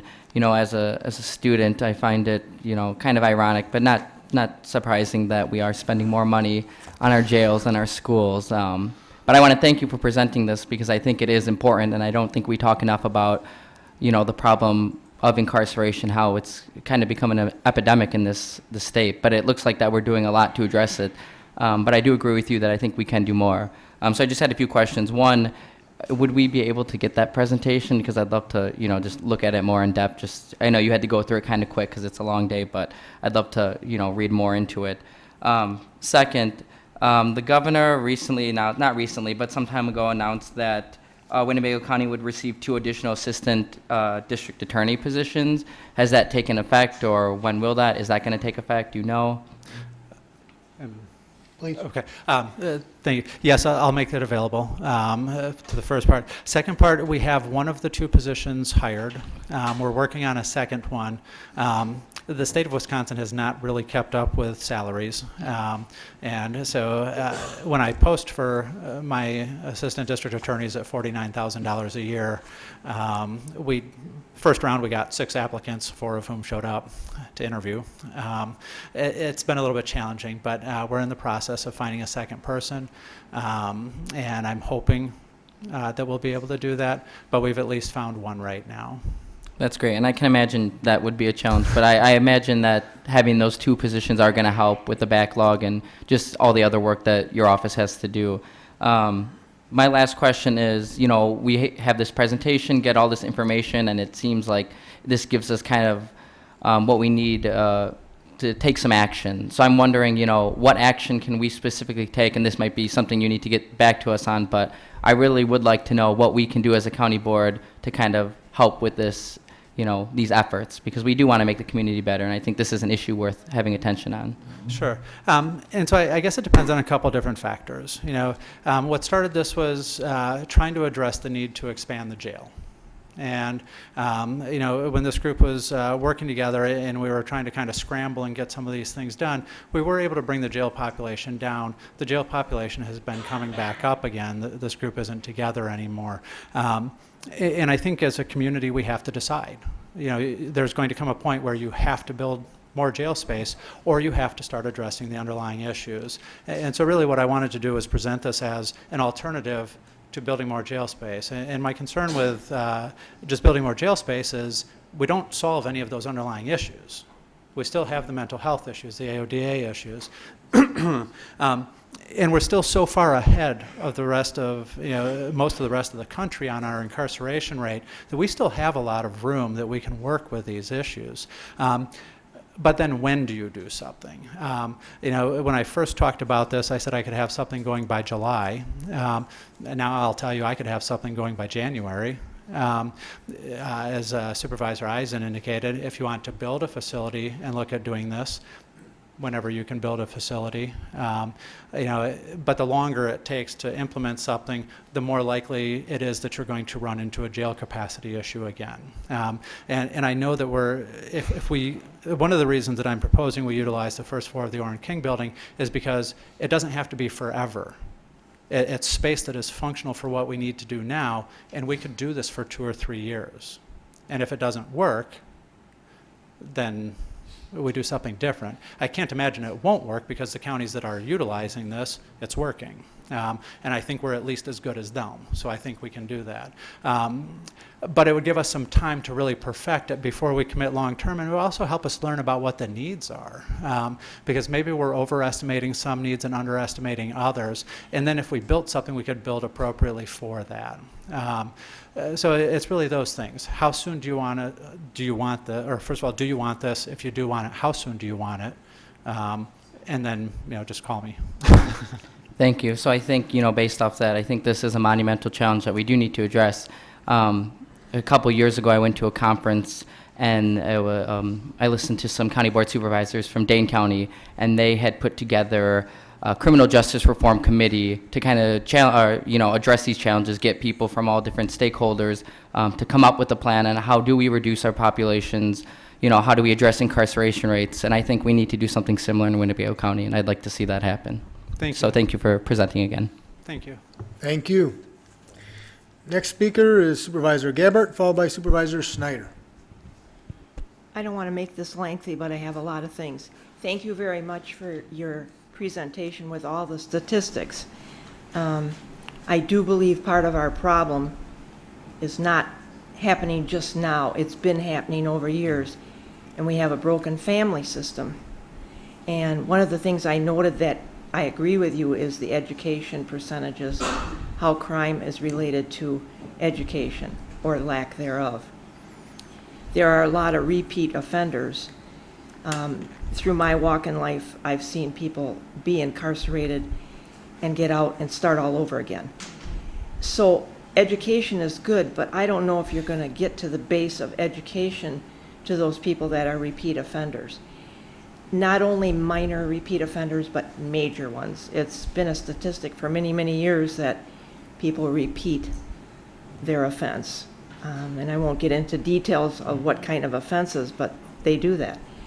So my take on this is, why do we always have to build a new building and employ 100 new people when I do believe you are correct? We have people within this county who are very qualified to join this force of people in a building that we already have, or we rent a building that is available in this county that could do the same purpose. Instead of building a building and spending taxpayers' dollars, let's use a building we already have, remodel it, try it for 2 years, see if it works. I'm not sure how this is a monumental task to me. I like all the programs that you want to get these people into. I think it's a grand idea. We have to do something. The family unit is broken and will remain broken, and that is why we have partly all these incarcerations. I don't want to see people in jail who have mental health problems, and they're sitting there stewing about why they're there. They're getting more and more worked up. I want someone to help them immediately. 1 to 2 days sounds good to me. So I'm in favor of using the Orrin King building and remodeling that to get to what we need to do. But my one question to you is, how many of the people that are specializing in all the entities that you want to get these people through, maybe somebody has to have 10 different people that he has contact or she has contact with. Do you feel we have most of the people within the county, whether it's in the jail population of employees that we have or human services, do we have enough people to start with that could jumpstart this system going? I do, and I share your concerns about the expense. I don't even think we need to remodel at this point in time. I think the space as it sits, and that's why I put the floor plan up there, we can make it work as it is. And if it becomes a permanent structure or a permanent part of this, and we reassess our needs going forward, then maybe something would have to be built or remodeled. And I anticipate doing this with perhaps 2 project positions, but everything else pulling from resources we already have. Okay, thank you.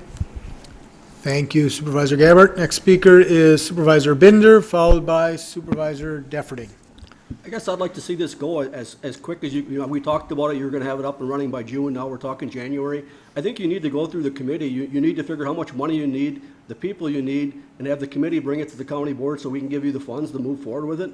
We can talk about it for the next 3-4 months, if we're not gonna make any action on it, it's gotta start with the committee to get to the county board and to get you the funds so that we can move forward. So that's what I would start with the committee so that you can get the funds, so they can come to the county board, because otherwise, we're just gonna keep talking about this, and it takes money to do it.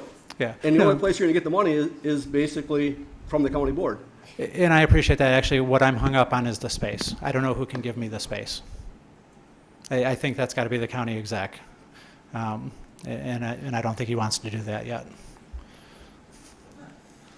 Well, I guess basically, he has his opinion. The county board basically has the final say.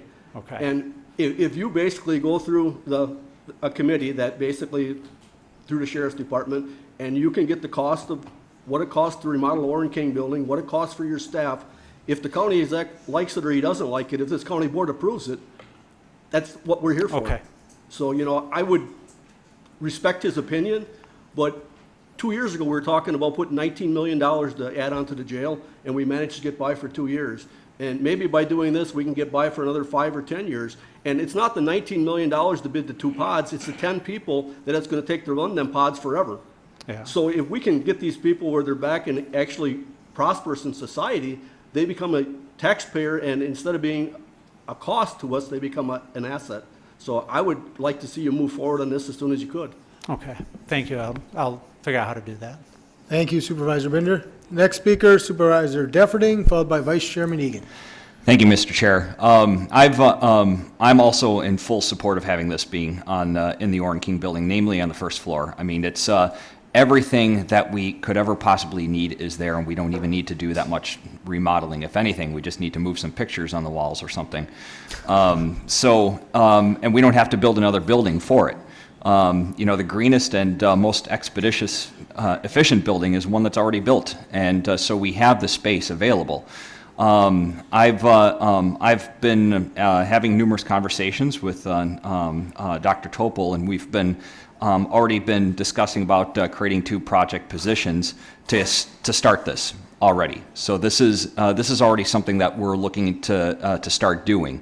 We just need a space for them to go. And I'd like to actually call upon Dr. Topol and have him comment on this if the chair so wishes. Dr. Topol? Yes, excuse me, I'll be real brief. This concept was presented to me by Christian probably, I don't know, many months ago. And at that time I said that we cannot provide mental health or alcohol and drug abuse counselors at the facility or at the place that he's wanting to do this, but we can add 2 project positions that I would call navigators. And navigators are people that could do the assessments that he was talking about earlier, and also could facilitate people who have mental health or substance abuse issues to get a warm handoff, which means that they can literally go with that person to our service area, either in our Oshkosh office or in our Neenah office, and get them set up with crisis services that day, can get them into the system for mental health treatment, and also for substance abuse treatment. So the person doesn't get lost between where they first start out and then not knowing where to go. So I think that our navigator positions, which would be 2-year project positions, that we would test the waters, we would make certain that we have enough utilization, that, as Christian said, we need to work out some of the bugs with that. Now, Christian also mentioned all these other players that would do these specific services in whatever area it's decided that it would be housed. Those would be actually community players. Those would be people who right now are providing services in the community that I understand through Christian would be providing some hours during the week where they would make their folks available to see these individuals, or on that same day would be available to kind of meet with them and maybe do a warm handoff. So it wouldn't fall solely on Human Services. It would be a partnership with us adding 2 project positions, but with other, I would say, private folks that would be willing to have their folks come to this place as well. So that's kind of how conceptually was I understand it, and that whenever we had a place where we could start, that we could get that up and running probably within a matter of a month.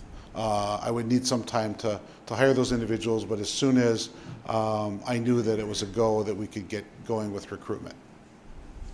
Thank you, Dr. Tobel.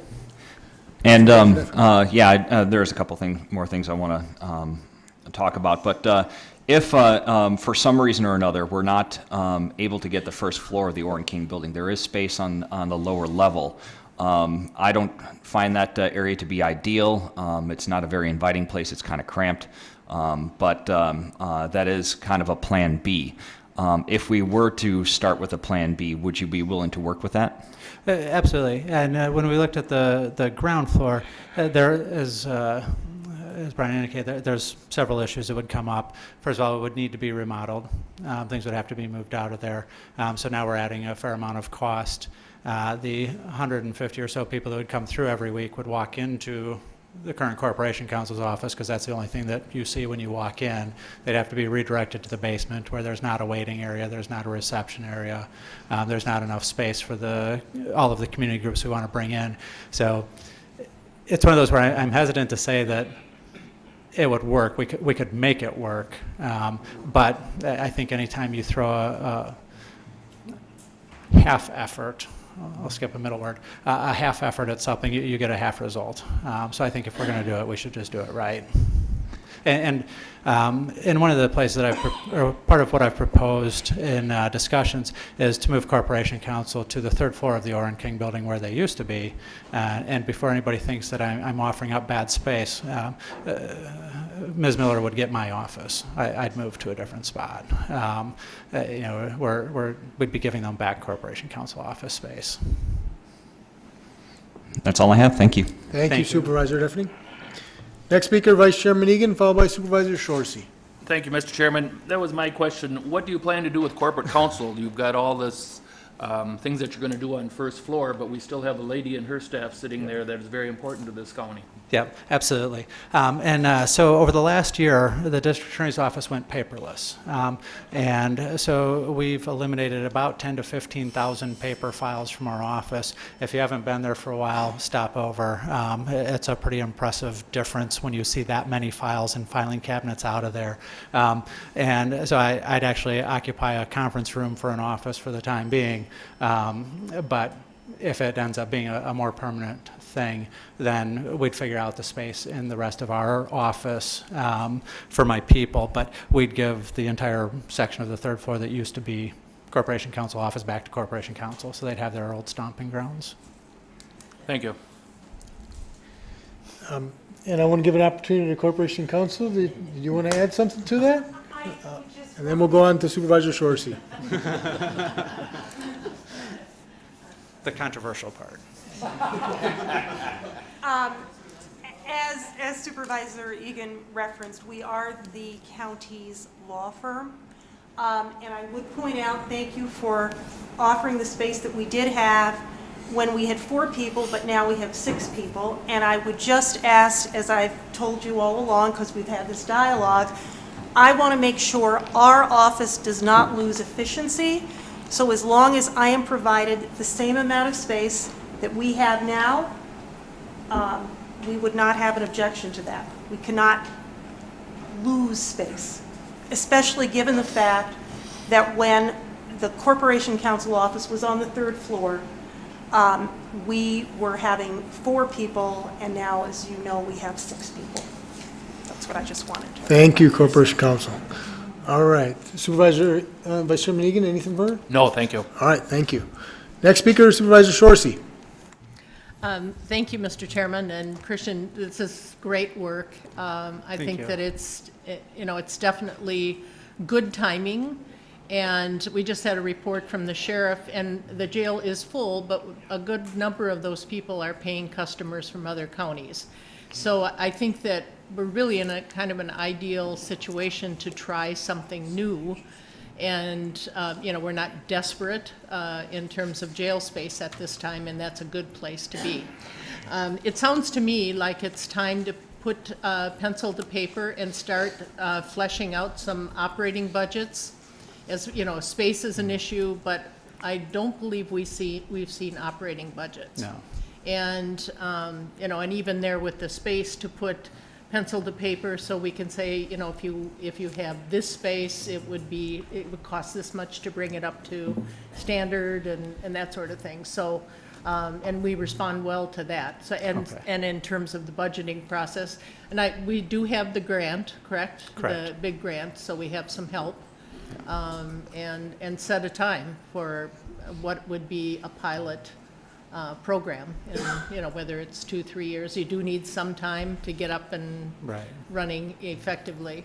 So I think that's the next step, as I see it, kind of in tandem with the space issue. Okay. And that's a matter of putting things on paper and comparing option 1, 2, 3, whatever they are.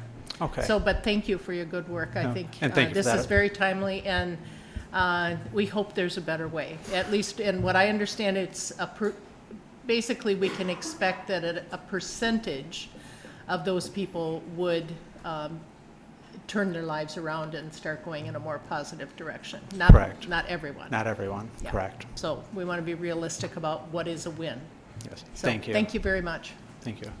Thank you, Supervisor Shorsey. Next speaker, Supervisor Eisen. Thank you, Mr. Chairman. I would like to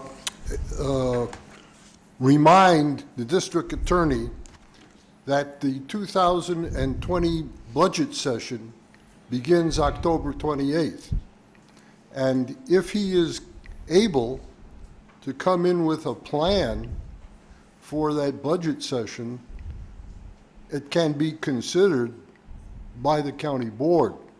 Or if he could work out with the committee chairman of the Public Safety Committee to take a look at that plan, you can garner some support before the budget session. Okay, So- thank you for that. Thank you, Supervisor Eisen. See you Friday.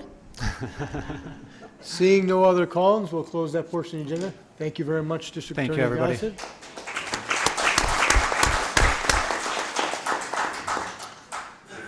Moving on to the next area of the agenda, and that is zoning reports and ordinances.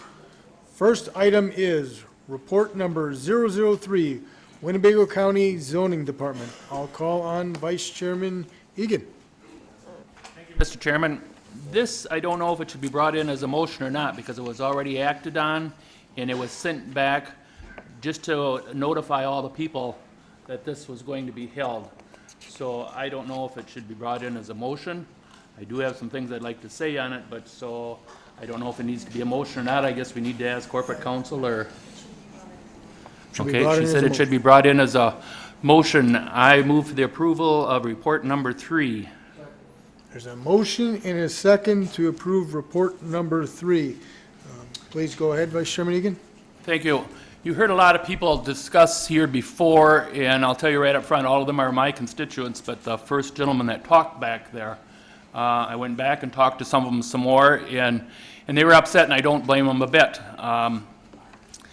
They are going to be losing, they told us right out, the city told us right out, like there's 36 parcels, and I won't say it's all theirs, but 36 parcels, and possibly removing 5 buildings, which is, and it's called a watershed.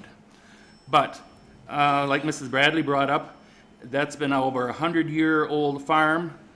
Her, Mr. Bradley's grandfather, father, and now himself, and possibly his son will maybe go into beef or whatever. I don't think he'll milk cows, but, so that could go on for a long time. And one of her biggest questions is that it was voted down, and it was. And I was one that voted it down the first time. And we voted it down just thinking that we could go ahead, and that would be as far as it would go. So when it was voted down, it was just fine. Well, afterwards, we received a letter saying that this could go ahead and go against Winnebago County and lose all their floodplain. And so I went ahead and I voted in favor of it. You can ask the members on the board. It was really hard for me, but I did vote for it. There was only one, and Brian Defferding, and he's been researching it quite a bit lately. And, but that was the reason why, because it considered the whole county. But talking to the members, not just back there, but a lot of other ones, who are we actually doing? Are we doing this just for the city of Oshkosh? Are we doing it for ourselves? Are we looking at Winnebago County as overall? Are we all going to? But then on the other hand, remember, what if it was some of your constituents, some of your friends? There's nothing saying the city of Neenah someday. It couldn't happen up there or someplace. What would you do then if they come out to you and said, geez, the Radloffs there, probably between them, they probably got over 1,000 acres, possibly more out there. How many acres is it going to affect? I don't know. But also, they also forgot to tell you that if like they want to put a building up out there and it's in that watershed storage, they got to get like an architect or somebody like that to go ahead. They can't just go ahead and put up a shed on that there. So there's a lot of things that is not being told to us all clearly that needs to be told and laid right out on the line. Yes, none of us want to lose that watershed. I don't think I'll ever have to worry about it, but who knows? But I can see where the city of Oshkosh needs it. Is it going to affect everybody? No. One of Mr. Radloff's, Dennis, I think he said, right, piece of land that he owns right there on the, trying to think whose farm it was. Anyways, right there on 91. They dug a big ditch and everything right in there. He said it was practically empty, as much water as we had. I'm sure there was some water in there, but there wasn't much more than that used to be in that ditch. Ulrich farm, that used to be an Ulrich farm in there. So you can go way back and you can look at a lot of them. You look back there and a lot of you don't know them, but the Radloffs and that's fathers, sons, grandfathers are in on it, brothers are in on it, the whole works. So there's a lot of them. There's another gentleman, I think he left, he had been to 2 of our meetings already, and he's affected, he's only got like 5 or 6 acres, and he wanted to build a garage behind there. Well, in order for him to go ahead and put a garage on there, he's going to have an architect come out to look at that because his property is in that watershed. So I've been doing a lot of thinking about it. I'm not exactly sure, so I guess I'm going to listen a lot, but I'll have a hard time, I'll tell you, listening, because them are my constituents back there, and I can see how it's really going to affect them and not catch us, not because they gave me a lot of heck back there, but it's really going to affect them, and I wouldn't want it to be my household that's going to be affected, and then have you say, well, you can't build a horse barn, Tom, because that's what I'm into, so that's where I'm at right now. Thank you, Vice Chairman Egan.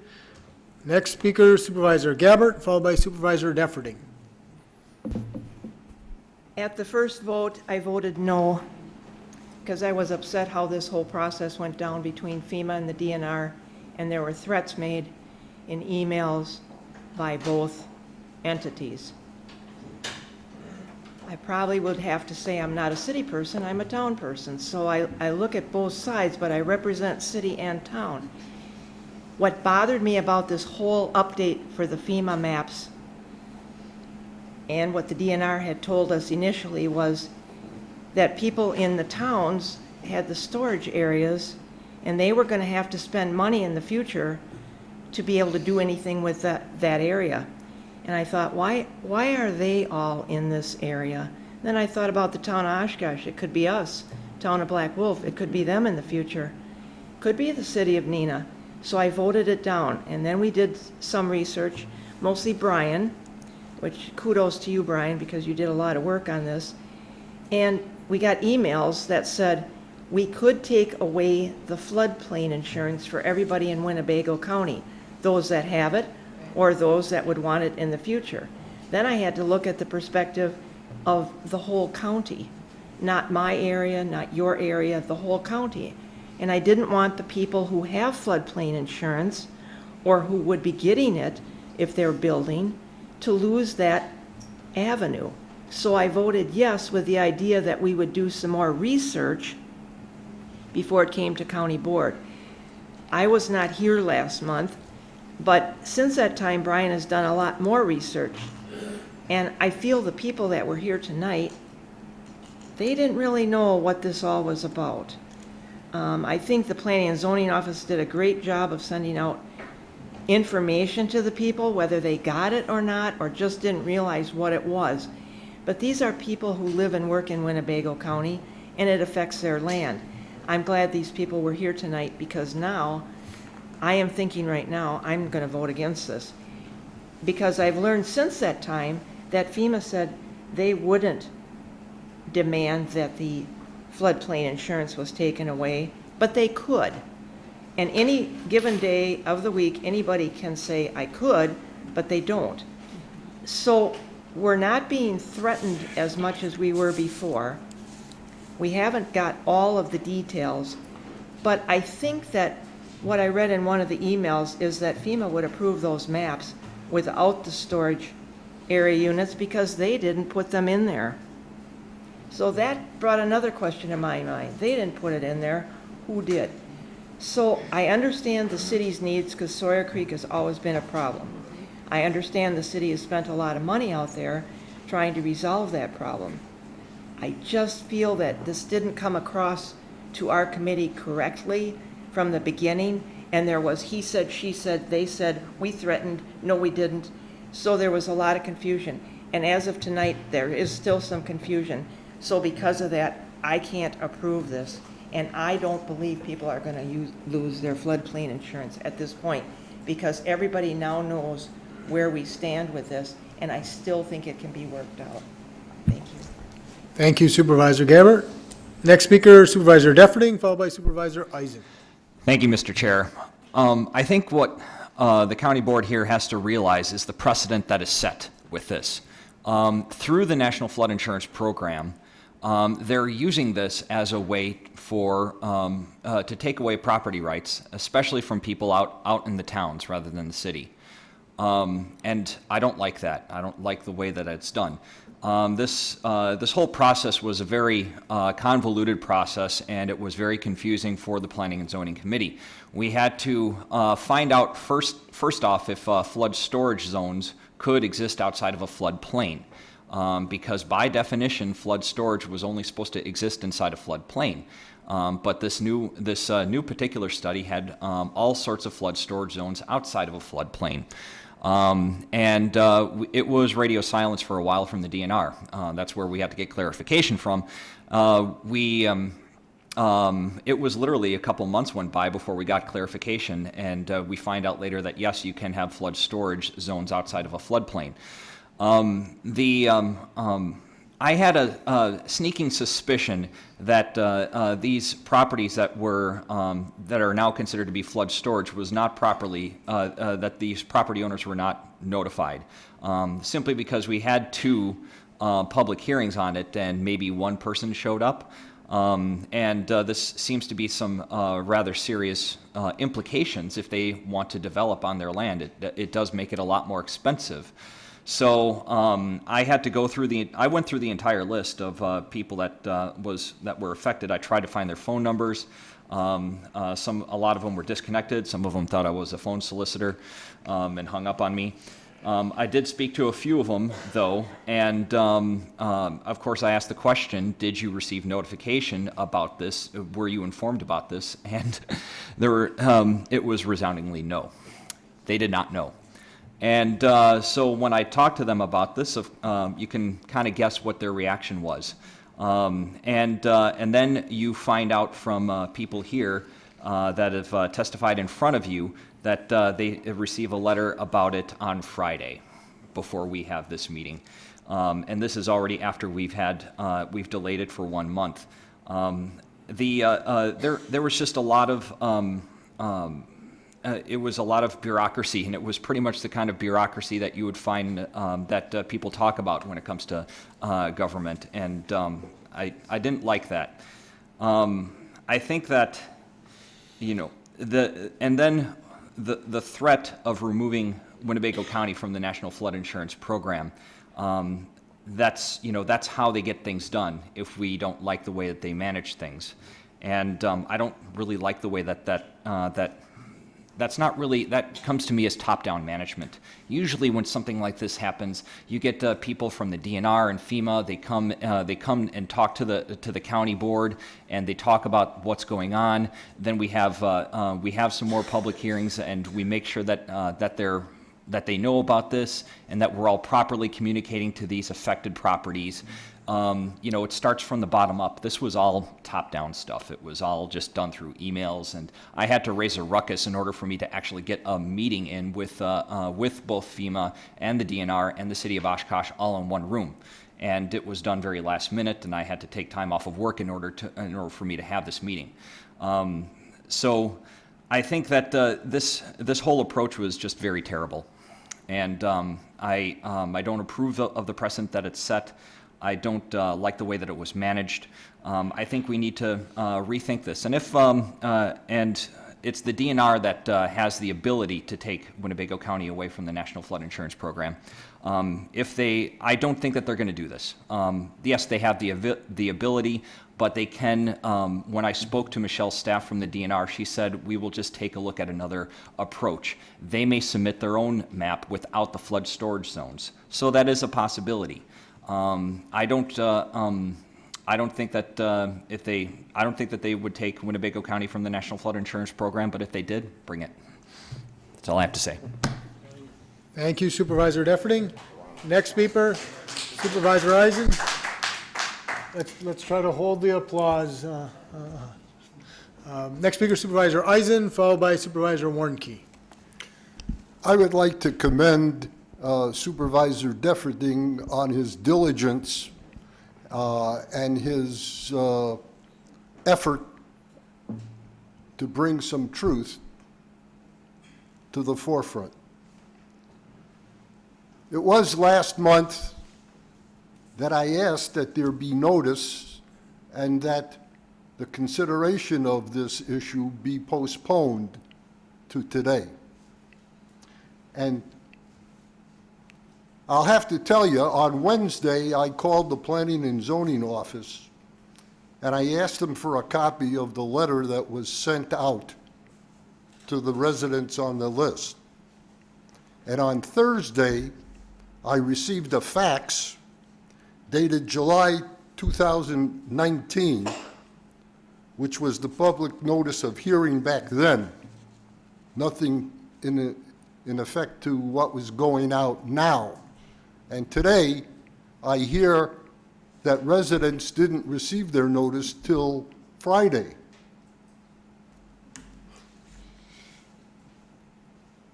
I move to refer this back to the Planning and Zoning Committee where it can get proper attention, where a proper plan for action can be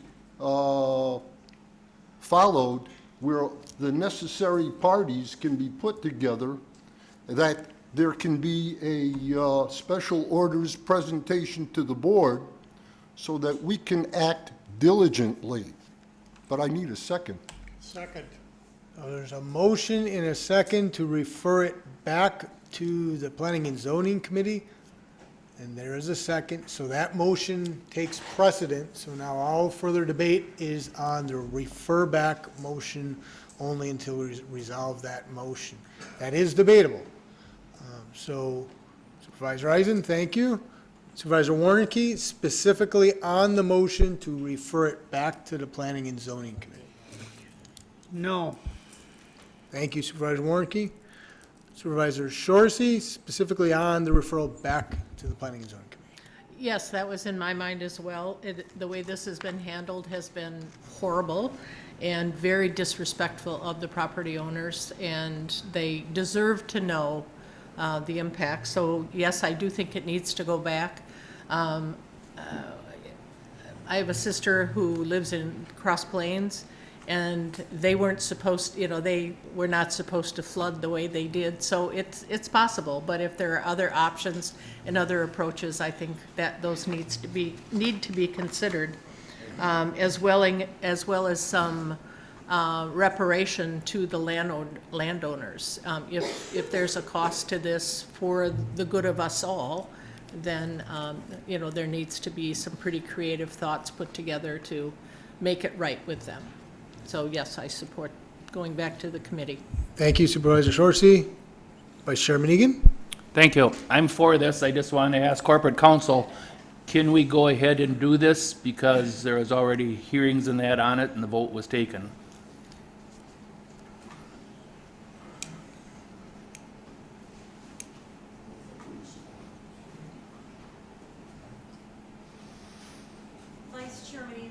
jog my memory, how many hearings were there on this?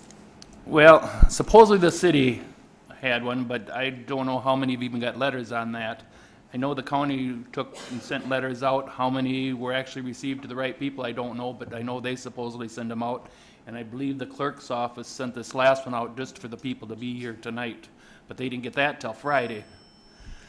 And of course, then everybody was gone for the weekend, and I know a lot of the farmers especially, they're out trying, if at all possible, out in the fields and that, so. I had seen Mr. Rowe here, and I am looking for him. Oh, He was here. can you refresh my record? How many hearings did you have? Can you? Can please step to the mic in the back? Thank you. The county, pardon me, the county held one public hearing for this matter and notified all the property owners. That is the list that was provided to Supervisor Defferting that he used to contact the people again. And then the city had held informational meetings for our areas prior to our public hearing. Okay. And then was there other notice sent out? Was there an additional notice sent out pursuant to what this board had requested at the last meeting? The last county board meeting? Yes. Yes, I provided a copy of that to the county clerk to send out. Okay, all right. So given all of this, I believe you can refer it back. Thank you. Thank you. Thank you. And just to clarify, if the intent is, I think we'll actually have to make a motion to refer back the report, and then a motion to refer back the amendatory ordinance, so it'd be two separate motions. So that's technically, we're on report number 003 for the moment. So there was a motion and a second to refer back to committee. Seeing no other discussion,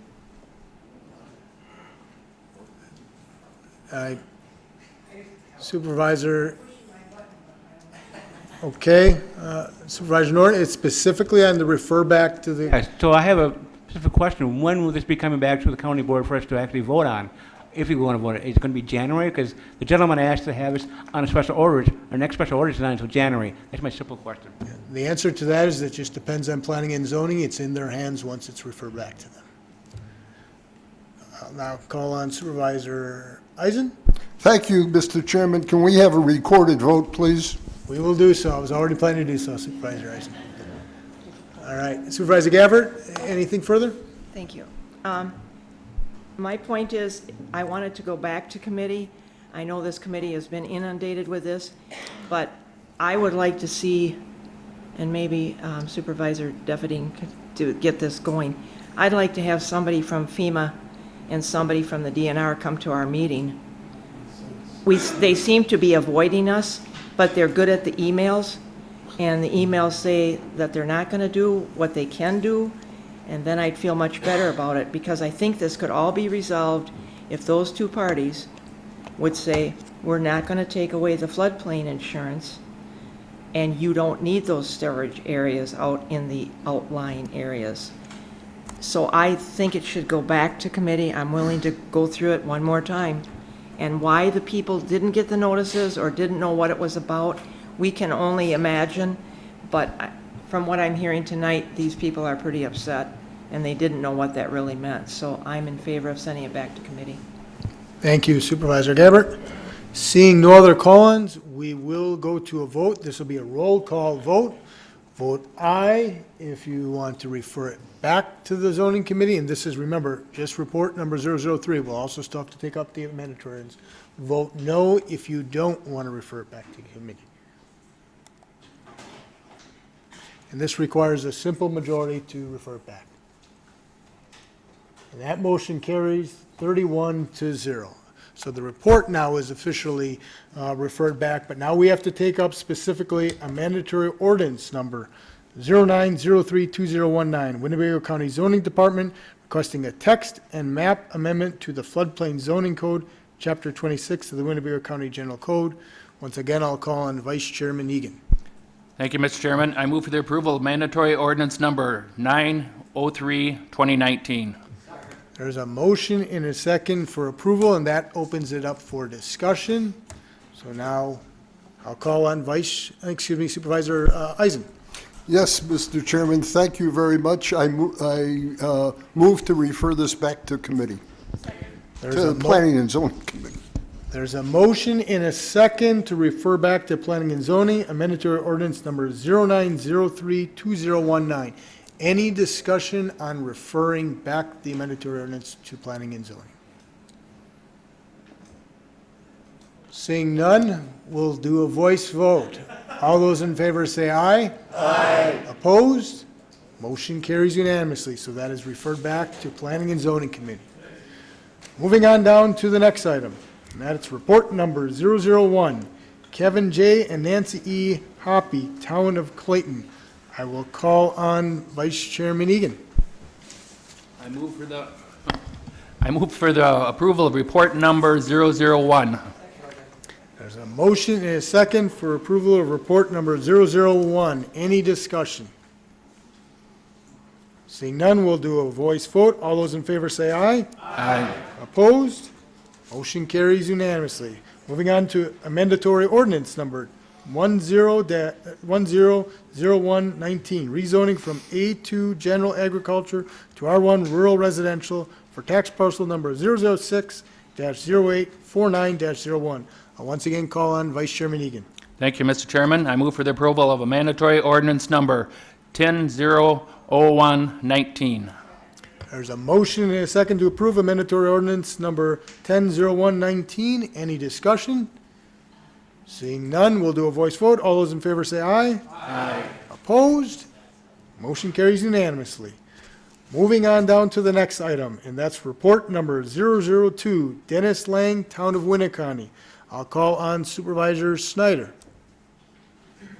Thank you, Mr. Chairman. I move for the adoption of report 002. There's a motion and a second to approve report number 002. Any discussion? Please. In preparing for this, I noticed that among the whereases, it reports that the town of Winnebago gave no response. I have pretty close knowledge of that situation, and we did actually address it on September 19th, and recommended adoption, and the vote was 4 ayes, no nays, and 1 abstain, and the abstention was Denny Lang's son. So I'll find out where the disconnect on that is, but I still, we recommended adoption, and as do I on this report. Okay. Okay. Any other discussion? Seeing none, all those in favor say aye. Aye. Opposed? Motion carries unanimously. Moving on down to amendatory ordinance number 100219, rezoning from A2 General Agriculture to R2 Suburban Low Density Residential for tax parcel number 030-0064P. Once again, call on Supervisor Snyder. Thank you, Mr. Chairman. I move for the adoption of a mandatory ordinance number 100219. There's a motion and a second. Any discussion? I'll call on Supervisor Finch. Thank you, Mr. Chairman. That wasn't for this. It was the next thing. Okay. Thank Thank you. you. Thank you, Supervisor Finch. Any other discussion on amendatory ordinance number 100219? Seeing none, all those in favor say aye. Aye. Opposed? Motion carries unanimously. That concludes zoning reports and ordinances. Please, Supervisor Finch. I got some sad news for the county board. I just heard about it a little bit ago. Nancy Barker, who had been on the county board for roughly 24, 25 years, has just passed away. And kind of hurts a little bit because her and I got on the county board at the same time. But I just heard a little bit ago, and I think the county board should be aware that we lost a very good individual, a very good county board supervisor. Thank you. Thank you, Supervisor Finch. Moving on to resolutions and ordinances. Now, if you recall, we amended the agenda, so we're taking up 223 first, followed by 227. So moving on to ordinance 223-102019. Amend section 19 .13 of the General Code of Winnebago County regarding the handling of domesticated animals in specified areas of the Winnebago County Park System. For that, I'll call on Supervisor Finch. Thank you, Mr. Chairman. I move for ordinance number 223-102019. There's a Is there any mo- questions? Thank you. So there's a motion and a second to approve. We'll open it up for discussion. First, I'll call on Supervisor Lautenschläger, followed by Supervisor Defferting. Thank you, Mr. Chair. If you can see from the committee vote, there was 4-0.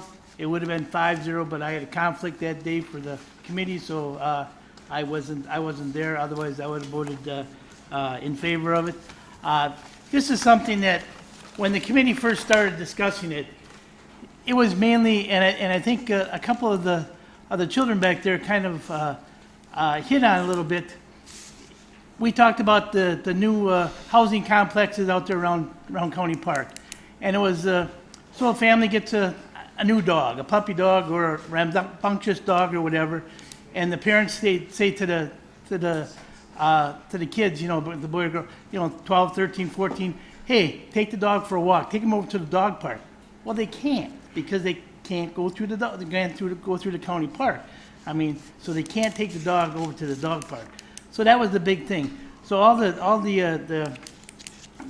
Parks Committee talked about is letting them on a leash on the pathways, not on the soccer fields, not on the baseball diamonds, not in the playgrounds. I mean, not loose, running off the leash or whatever. It was just controlled on the pathway. I do got a question for Rob, if I could. I know the soccer people talked about, signage and that. Would we be putting up signage in the park, basically saying no dogs in this area? I mean, could we do that? Correct. There'll be signage and possibility of stenciling on the shared use path itself. So, all right, thank you, Mr. Chair. Thank you, Director Way, and thank you, Supervisor Lautenschläger. Next speaker, Supervisor Defferting, followed by Supervisor Shorsey. Thank you, Mr. Chair. I live in the city of Neenah, and one of the things that I've really enjoy about that area is that there's numerous parks there that I can walk my dogs through. I'm a proud pit bull owner, 2 pit bulls, and one of them's half Great Dane, very long legs, keeps me in shape as much as I keep them in shape. I have to buy a new set of steel toes every year because of how much walking I do for them. They require a lot of exercise. And I looked at all the things in the ordinance, and it's pretty much similar to what the city of Neenah has with theirs. Just a 6-foot leash. Please pick up your dog droppings, and just make sure that you have secured your dog. And it seems like a bunch of common sense stuff. And with proper signage, we can do this pretty easily. So it seems to be a no-brainer. So I speak in support of this. Thank you. Thank you, Supervisor Defferting. Next speaker, Supervisor Shorsey, followed by Supervisor Norton. Thank you, Mr. Chairman. I am going to support this because for several reasons, and then I have some suggestions if the committee has not already thought about it. But I do think it's important that we are consistent with what the city's doing, and it's time. And if you look at a lot of other parks, they're going in this direction. Because of staff constraints, I do have a preference for registration of dogs that are going to be in our parks, and to have that registration be online so it's not a burden to our staff, and to have a small fee to deal with things that might come up along the way. And perhaps having a place for them to register, have a photo of the dog, so if someone has a complaint, and have a mechanism for giving complaints or suggestions, they can describe the dog at least. There could also be a colored tag of some type that they put on a collar, so we know if it's a registered dog or not in that area. So anyway, there are great ideas. I know Mike sent around the Dane County policy. I think I gave Rob the Middleton, City of Middleton policy. So there are lots of good models to look at. I also believe that as part of that registration should be a signed agreement by the people who are registering their dog to all of the guidelines or all the requirements that we have for making this a positive thing for our community. And regarding goose poop, another step they could eventually take is, in fact, my sister, who is a parks person for Middleton, they actually worked with dog clubs, and I did give the city parks director this a couple years ago, but they actually worked with owners who had high control of their dogs, and they would go out at unplanned times because geese get to know if you're on any kind of schedule, but they would take their dogs out and let them run and chase the geese off, and it, you know, so they'd go to Outagamie County instead of Winnebago County. So there are things that we can do with dog owners that would be helpful for everyone. So I do support this and hope you all will too. Thank you. Thank you, Supervisor Shorsey. Next speaker, Supervisor Norton, followed by Supervisor Wojciechowski. Thank you, Mr. Chairman. Winnebago County Community Park is a place that should be open for activities for families, individuals, and all groups. At Community Park, you can play tennis, play soccer, and many different activities. And a couple of years ago, we put in a share youth path to walk around the park. I think what the people said before, the responsible dog owners should have the ability to walk their dog on a leash just on the share youth path, just as, and that activity and anyone else. The walking on the share use path is much different than the dog park.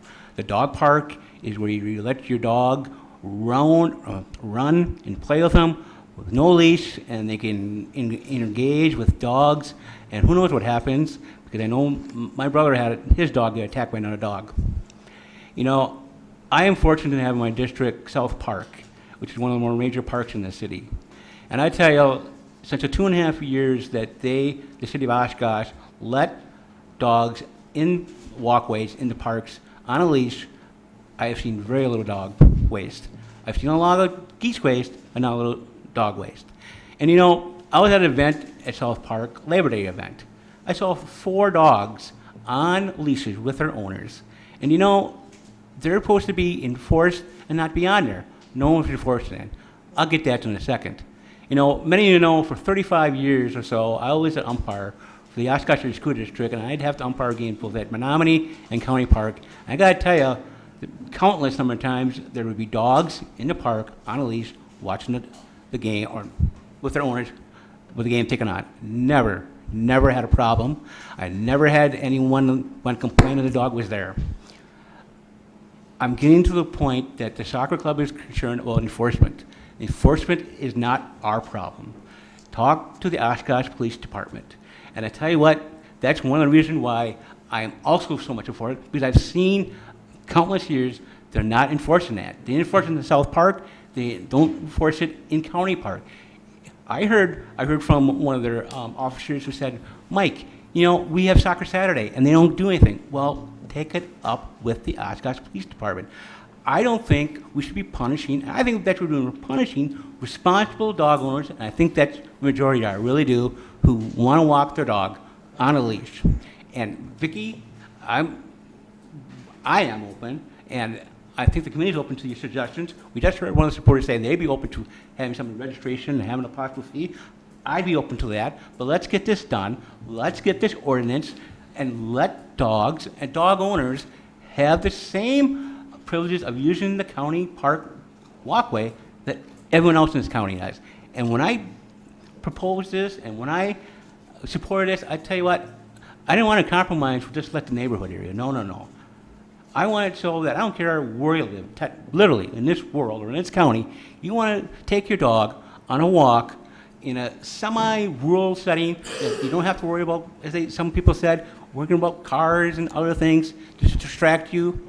You should be able to have it, and that's what this ordinance will do, and that we'll be allowed to do. We pass this ordinance, so I encourage you to pass this ordinance. Thank you, Supervisor Norton. Next speaker, Supervisor Wojciechowski, followed by Supervisor Buck. Thank you, Mr. Chairman. You know, it's not often the galleries behind us are completely overfilling with people. So it really warms my heart to see so many people coming out in support of this. And I think regardless whether we agree or disagree with them, it's still important to have people speaking on these issues. And I do fully support this issue. I got a number of emails from people all over the county, expressing their support for this and telling their stories as to why. And a lot of them are important. I lived in Oshkosh for 2 or 3 years before I finally realized that we had the county park in the area, or I knew where it was. So I had a chance to go to the dog park many times. It's a great location. The park is great, and I'm really thankful we have the county parks and that we actually invest in them because, being the resident young person on the county board, I represent a lot of young people, and, out of all the things they talk about, I do hear a lot about the parks and how they do appreciate that we have nice parks that they can go to, where they can disconnect from everything that's going on in the world, especially all the dog owners. They appreciate the park, but I have heard concerns that they do wish they could walk through the park on a leash dog. So I think this is a good step. I think by doing this, it opens us up to having those conversations about different things that we can do, as Supervisor Sorshi said. So I think this is a great step, and I hope everyone will support this. Thank you. Thank you, Supervisor Wojciechowski. Next speaker, Supervisor Buck, followed by Supervisor Albrecht. Thank you, Mr. Chairman. I will also be supporting this resolution for a couple reasons. I think the first one is safety, and we've kind of hashed that over time and time again. But for folks walking their dog at different hours and that kind of stuff, and that having the dog with you is important, and also for walking on the roads and such. But looking at this a little deeper with folks moving into our community, we've heard from pro-dog business. This stuff isn't going away, and if you look at folks having pets 20, 30 years ago, they're not looked at the same way as they are now. So I think if we want to be inclusive and move this community forward, we will support this resolution. Thank you very much. Thank you, Supervisor Buck. Next speaker, Supervisor Albrecht, followed by Supervisor Binder. Well, I don't have a dog yet, but I may be getting one. I've been married for 60 years. I have a son in London, a daughter in Arlington, Virginia, and a daughter in Newport, Rhode Island. And my wife has packed her suitcase and is on the go constantly. So I told her the next time she's gone for more than 2 weeks, I'm going to replace her with a black lab.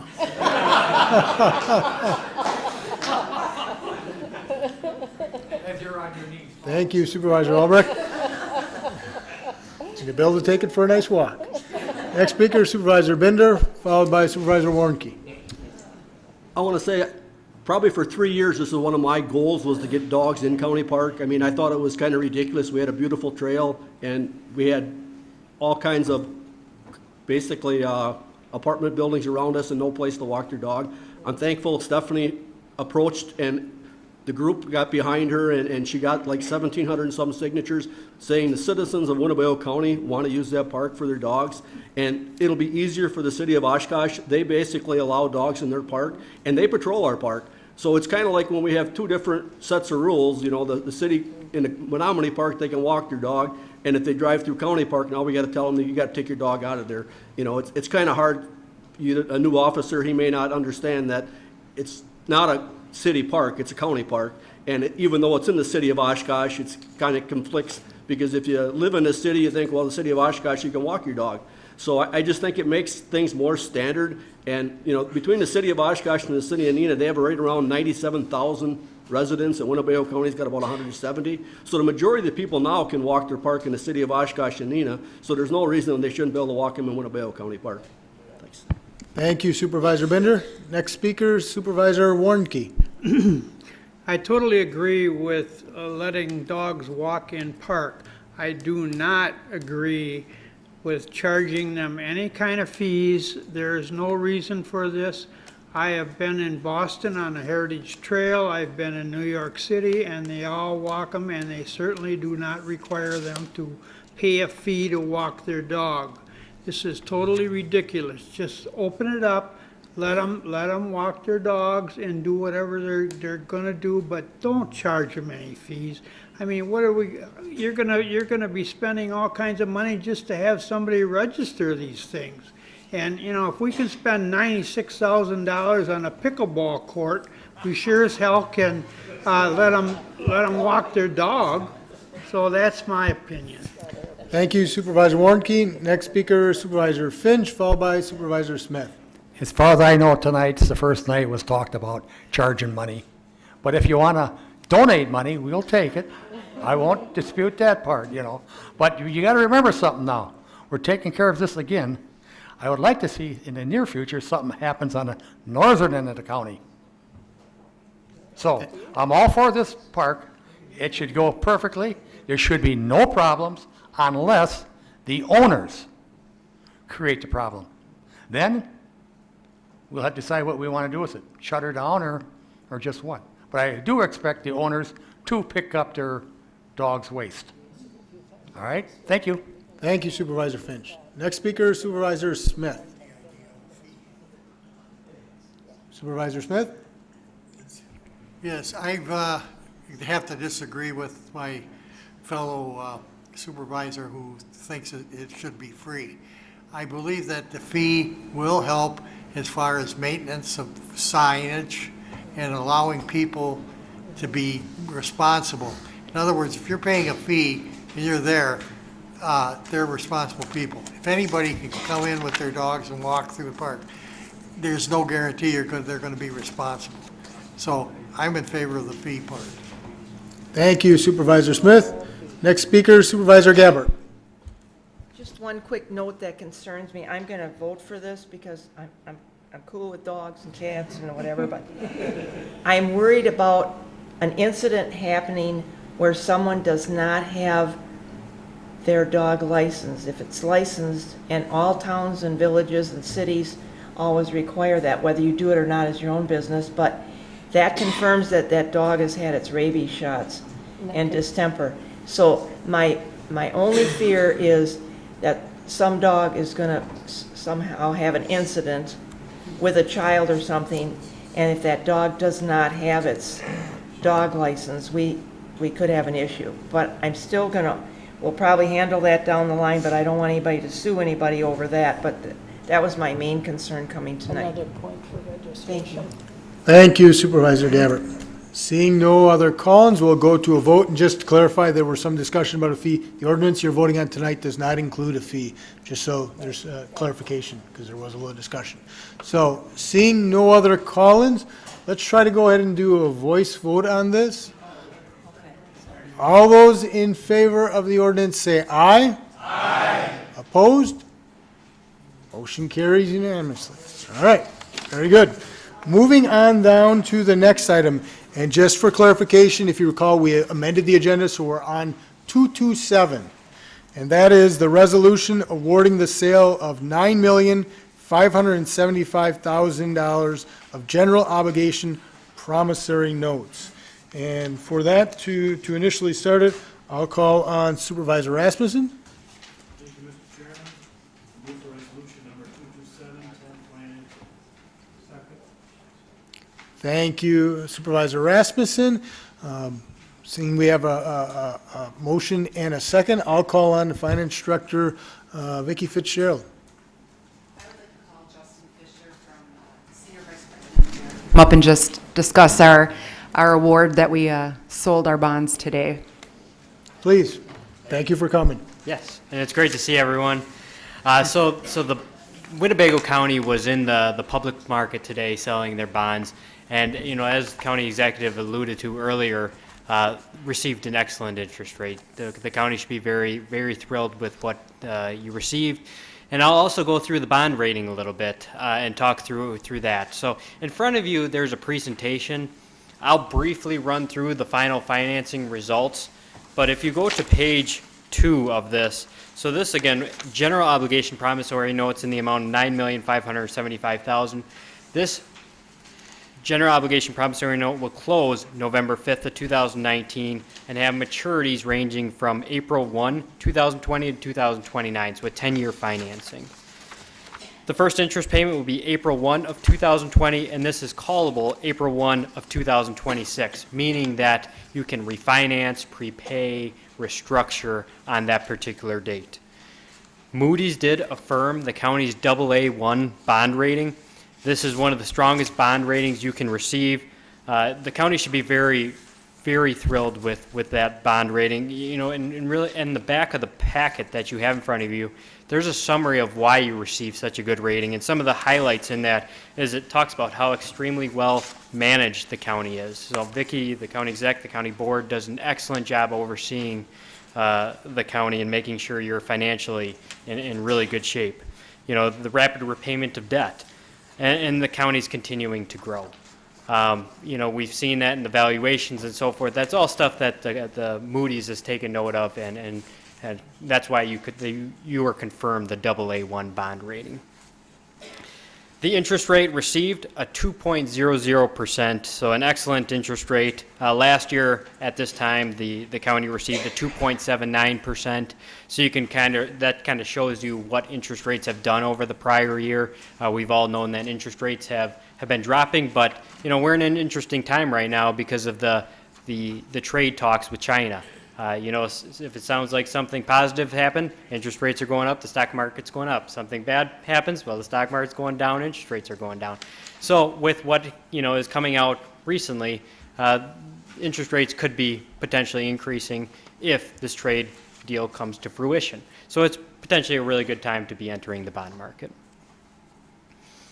So going to page 3 of the presentation, there's a lot of numbers on here. I won't go through this in detail, but essentially, the target with the long-term plan of finance was to target a reduction in the debt service mill rate by 2 cents for 2020. We were able to achieve that. And if you look at the amortization schedule of the 2019 financing, we're able to push up principal to still hit that target. So we're paying off debt faster, reducing the interest cost to the county. So overall, the county's in a really good financial position, not only today, but looking forward for the next 5 years at a minimum. So the last few pages, this is the Moody's bond credit rating report. This is something that they review every time we go out to the public market. I won't go through this. This can be your bedtime reading material. But basically, it highlights why the county received the good rating that it did. We'll open it up for questions. Any questions? Supervisor Gabbard? I wasn't going to talk this much tonight, and I'm sorry that you're here so late, but on page 4, there's a couple items that refer to Parkview Health Center, and I'm on that committee, so these caught my eye. One is on page 4, credit challenges, very modest enterprise risks associated with the Parkview Health Center, which relies on property tax support. That's one thing. And then down below, factors that could lead to a downgrade, pressure within the Parkview Health Center that weakens the county's overall financial profile. Could you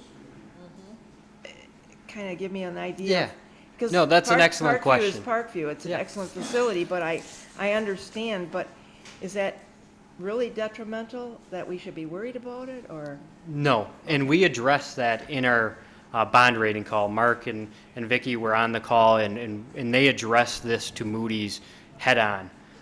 The issue that Moody's has been noticing, and it's not with Winnebago County, it's with other counties in Wisconsin or nationally that have county-owned health facilities, that they may be struggling, and the county is, you know, maybe potentially pushing fund balance over towards that healthcare facility, essentially depleting the fund balance. That is not the case in this situation, and so we addressed that, but that is something that they basically have been putting in all rating reports that for counties that have any type of owned facility. Thank you. Yeah. Okay. Any other questions from the representative from Baird before we move on? Okay, very good. Thank you very much. Thank you for coming. Thank you. Appreciate it. Okay, so back to the motion. There was a motion and a second to approve the awarding of the sale of the general obligation promissory boats. Other discussion? I see Supervisor Eisen. Yes, Mr. Chairman, I'd like to call for a recorded vote, please. Absolutely, we will do so. Any other discussion before we move to a recorded vote? Seeing none, we'll go to a recorded vote. Vote aye if you approve the awarding of the sale of $9,575,000 general obligation promissory notes. Vote no if you don't.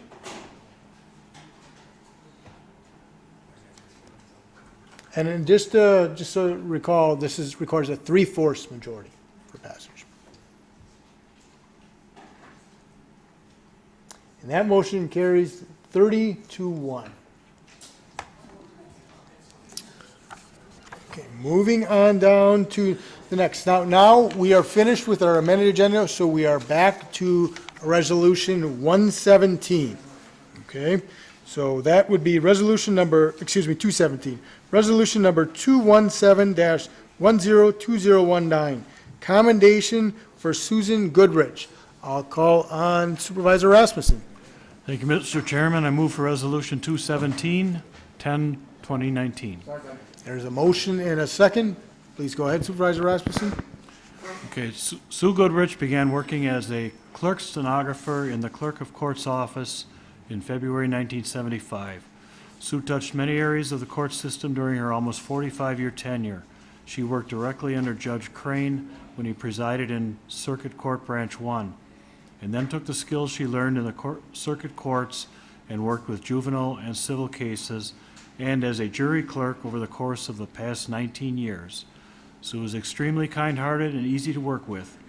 It is amazing to think of the changes she encountered during her career, such as the changes from index cards, hardbound record books, file folders, and typewriters to computer entry, e-filing, and scanning for retention of electronic records. Sue retired on October 1st. We thank Sue for her dedication to the court system. She will be missed dearly.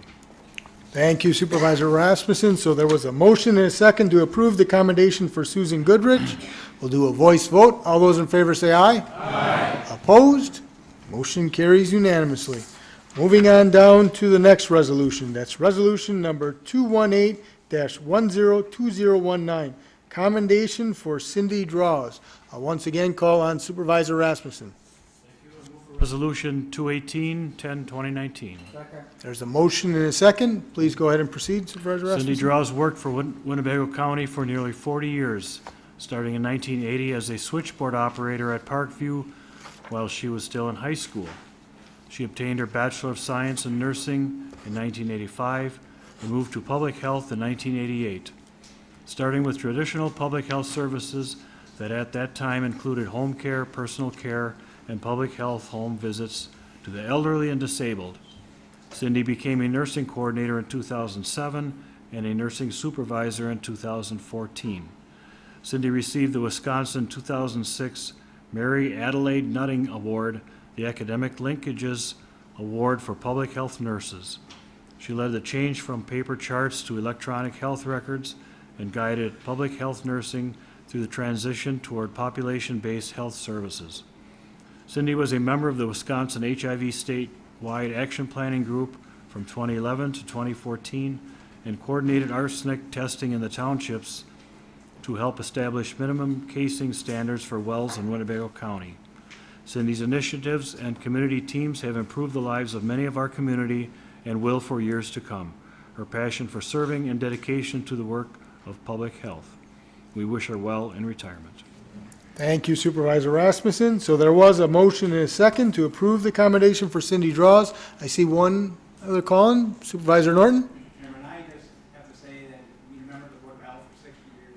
I think Cindy Draws is one of the most dedicated professionals we've had in county government. She is constantly trying to help find ways to help better health the people in this community. Doing whatever, whether volunteering, she helped me with the wheelchair wash. She was very involved in getting classes for the aged about exercising and thing. She would be sorely missed. As Supervisor Rasmussen pointed out, a couple years ago when we had an opening for the supervisor of nurses, she took that position, and she didn't really want to, I don't think, but she did. I don't think she was really properly, adequately compensated. So this is a big loss, and in Cindy Draws. Thank you. Thank you, Supervisor Norton. I certainly would echo it. I had the opportunity to work with her on the Board of Health for 13-plus years, pretty much the whole time I've been with county government. She was absolutely wonderful to work with and will be difficult to replace, certainly. So thank you, Supervisor Norton. Seeing no other call, we'll do a voice vote. All those in favor say aye. Aye. Opposed? Motion carries unanimously. Moving on down to the next resolution, and that's resolution number 219-102019, disallow claim of Gary Retzloff. I'll call on Supervisor Rasmussen. Thank you. I move for Resolution 219, 2019. There's a motion and a second to approve Resolution 219-102019. Any discussion? Seeing none, we'll do a voice vote. All those in favor say aye. Aye. Opposed? Motion carries unanimously. Moving on down to the next item, that's Resolution number 220-102019.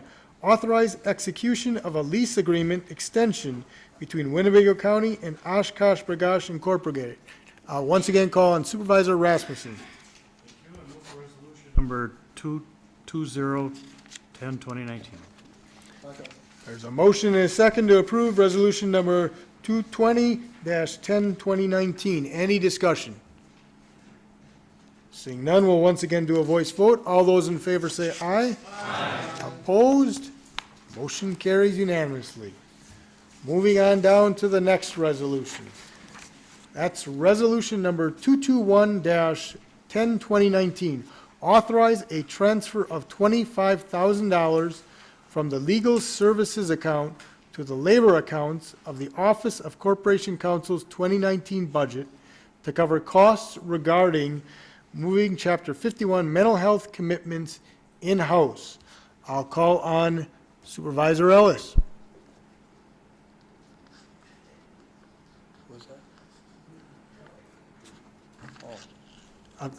I'll call, Supervisor Wingren is not present, so I'll call on you, Okay. Supervisor Ellis. I move with a resolution number 221-02019. There's a motion and a second to approve Resolution number 221-10, 2019. Any discussion? Seeing none, we'll do a voice vote. All those in favor say aye. Aye. Opposed?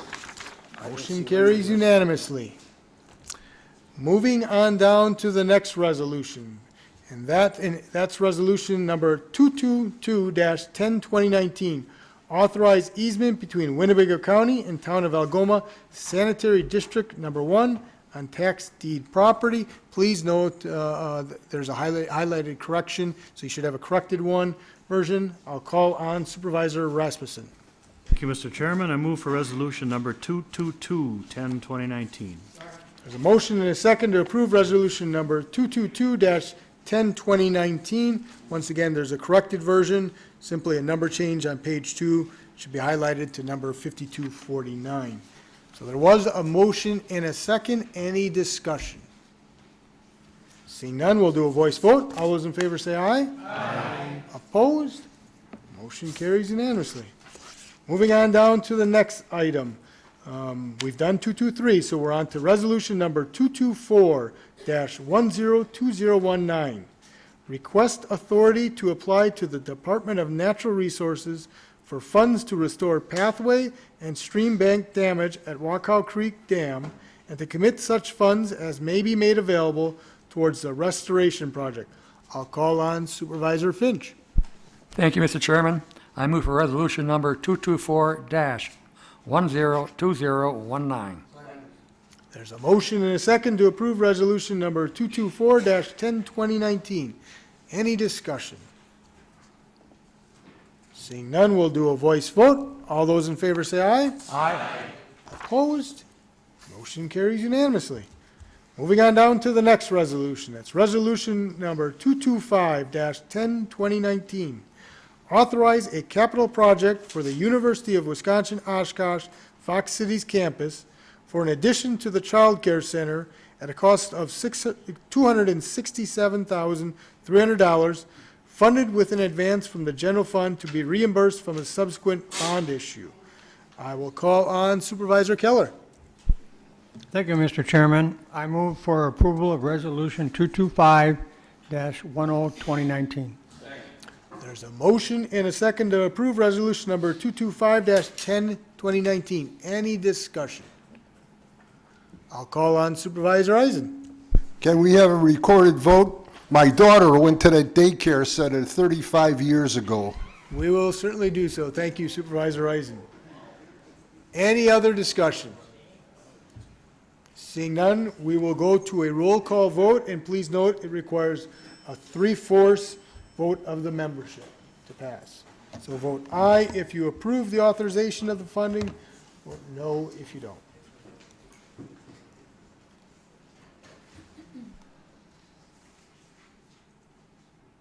And that motion carries 29-0 with 2 abstentions. Moving on down to the next resolution. That's resolution number 226-10-2019. Authorize a capital project for the University of Wisconsin Oshkosh Fox Cities campus for the reconstruction of the south parking lot at a cost of $167,600, funded with an advance from the general fund to be reimbursed from a subsequent bond issue. I'll once again call on Supervisor Keller. Thank you, Mr. Chairman. I move for the approval of Resolution 226-10-2019. There's a motion and a second to approve resolution number 226-102019. Any discussion? First, I'll call on Supervisor Defferding, followed by Supervisor Eisen. Thank you, Mr. Chair. One thing I just am concerned about is that I was wondering if, and I asked about this before, about whether there was an option of making this surface permeable instead of impermeable, and wanted to know if that option has been explored on this particular matter. We have representatives from UW Oshkosh Fox Cities campus in the back. I'm Joanne Roy from with UW Oshkosh and representative here for UW Oshkosh Fox Cities campus. The answer to your question is I have not had the conversation with Public Works and Highway Department about whether or not they have that as an opportunity. It would be something that we would look forward to doing if it has availability, but this would be happening from the Highway Department. Okay. I will be voting in favor of this, but I'd like to see that option explored, and I will likely be following up with the Highway Department to make sure that that is so.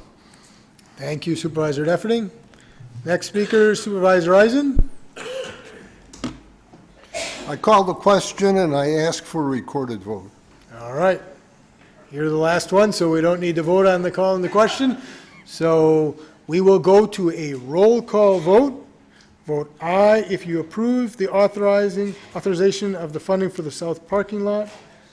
Vote no if you don't. And once again, this requires a 3/4 vote of the membership.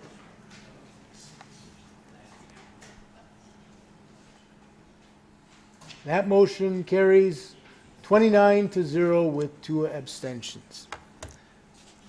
And thank you to the representatives from UW Oshkosh Fox Cities for being here and for taking the time this evening. Okay, moving on down. Number 227, we already covered earlier. Number 228, we pulled because it wasn't required for us to vote on that funding this evening. So we are actually now down to resolution number 229-102019. Create per diem report and approval process.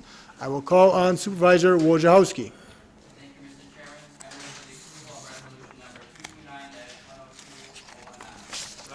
There's a motion and a second to approve Resolution 229-10-2019. Any discussion? Please, go right ahead. Diligence by bringing this to the board prior to a vote so we could get your feedback and just let you know that this is something that we had been pursuing. Based on the feedback and the conversations we had at that meeting, it seemed generally positive towards moving in this direction, so we didn't make any changes to the document, any major changes to the document that we provided to you at that meeting. One thing to note in the resolution is that the resolution says that this process would not take effect until the next term on the county board, so this would not take place until sometime in April when the new board takes over, as to give, supervisors a chance to kind of get familiar with the process and have that time to ask questions if there's any problems with it. We feel like this is a good compromise by allowing you to either use the electronic version, mailing it in person, or bringing it in by person or mailing it. What this does is just streamlines the process and gives you one central location and one means of doing it instead of it being sent to many different locations. And we worked with different departments to develop these plans, so I hope you'll support this. Thank you. Thank you, Supervisor Wojciechowski. Next speaker, Supervisor Eisen. I oppose this resolution because I've been faxing my report in for at least half a dozen years, and it's been perfectly satisfied, and they pay on time. So there's no need to fix something that's not broke. Thank you, Supervisor Eisen. Seeing no other call-ins, we'll go ahead and do a voice vote on this. All those in favor say aye. Aye. Opposed? No. Motion, yep. I think there were about 4 no votes, but it did carry by a voice vote because it needs a simple majority. All right, so moving on down to the next resolution. That's resolution number 230-102019. Approve amendment number 2 to the ground lease and use agreement between Winnebago County and the Experimental Aircraft Association. I'll call on Supervisor Gabbert. One quick comment, and then I'll make a motion to do this. Jack How would you Pelt- make a motion Got to make the in a motion second? first? Okay. Make a motion to approve Resolution 230-10-2019. Okay, now that it's on the floor, please go ahead, Supervisor. If anyone has a question, Jim Schell, our airport director, is in the back, as well as Jack Pelton from EAA. Thank you, Supervisor Gabbert. There was a motion and a second. Any discussion? Seeing none, we'll do a voice vote. All those in favor say aye. Aye. Opposed? Motion carries unanimously. The next item, which is related to 230, that's resolution number 231-10-2019. Approve a building transfer agreement between Winnebago County and the Experimental Aircraft Association. Once again, these resolutions are fairly linked. I'll once again call on Supervisor Gabbert. 2019. There's a motion and a second to approve resolution 231-10-2019. Any discussion? Seeing none, we'll do a voice vote. All those in favor say aye. Aye. Opposed? Motion carries unanimously. Moving on down to the next. Thank you very much, both of you, for being here, for taking the time throughout the meeting. Appreciate it. All right, moving on down to the final resolution, resolution number 232-10-2019. Support 2020 census efforts by creating a complete count committee. I'll call on, and once again, there is a corrected version, so I will call on Supervisor Norton. I make a motion to approve Resolution 232-102019. There's a motion, is there a second? There's a motion and a second, and just so, for clarification, we're using the corrected version, which on line 14 changes the word serves to deserves. So, A couple things I want to point out. Number 2, this is the exact same resolution that then Supervisor Stan Klein proposed and was passed unanimously by voice vote on May 9th of 2009. I'm proposing it because I think after going to a numerous NACO conferences and things, the U.S. Census Bureau says this is very important to have one of these, especially now because they're doing digital. So that's why I'm proposing it now. And if anyone objects to the me proposal and wants to go to the UW extension, I wouldn't mind that, but I think we're already, 6-7 months behind when we passed it last time. So that's why I'm proposing it. Thank you, Supervisor Norton. Next speaker, Supervisor Smith. Yes, thank you, Mr. Chairman. I was on that committee with our now deceased supervisor, Nancy Barker, and at that time it was called a Fair Count Committee, but the principle is the same thing. And it is necessary that we have one to make sure that the entire count, which affects our tax base for the county and what we receive. And I'm 100% in favor, and I think it should be a unanimous vote. Thank you, Supervisor Smith. Seeing no other call-ins, we'll do a voice vote. All those in favor say aye. Aye. Opposed? Motion carries unanimously. And that concludes our resolutions. So moving on down, but before I ask for it, one thing in our report, I should have mentioned, with the county budget, with county government day, there is a luncheon with the high school students. And that luncheon, if anyone is interested, and hopefully you are, you can purchase tickets from the clerk's office. So just wanted to make you aware of that as well. $6.50. All right, just wanted to make sure everyone knew that, and you can purchase tickets from the clerk's office. I'll now call on Supervisor Albrecht for a motion to adjourn. I move to adjourn till October 28th at 6 p.m. Motion and a second to adjourn. All those in favor say aye. Aye. Opposed? Motion carries unanimously. Thank you, Supervisor Albrecht.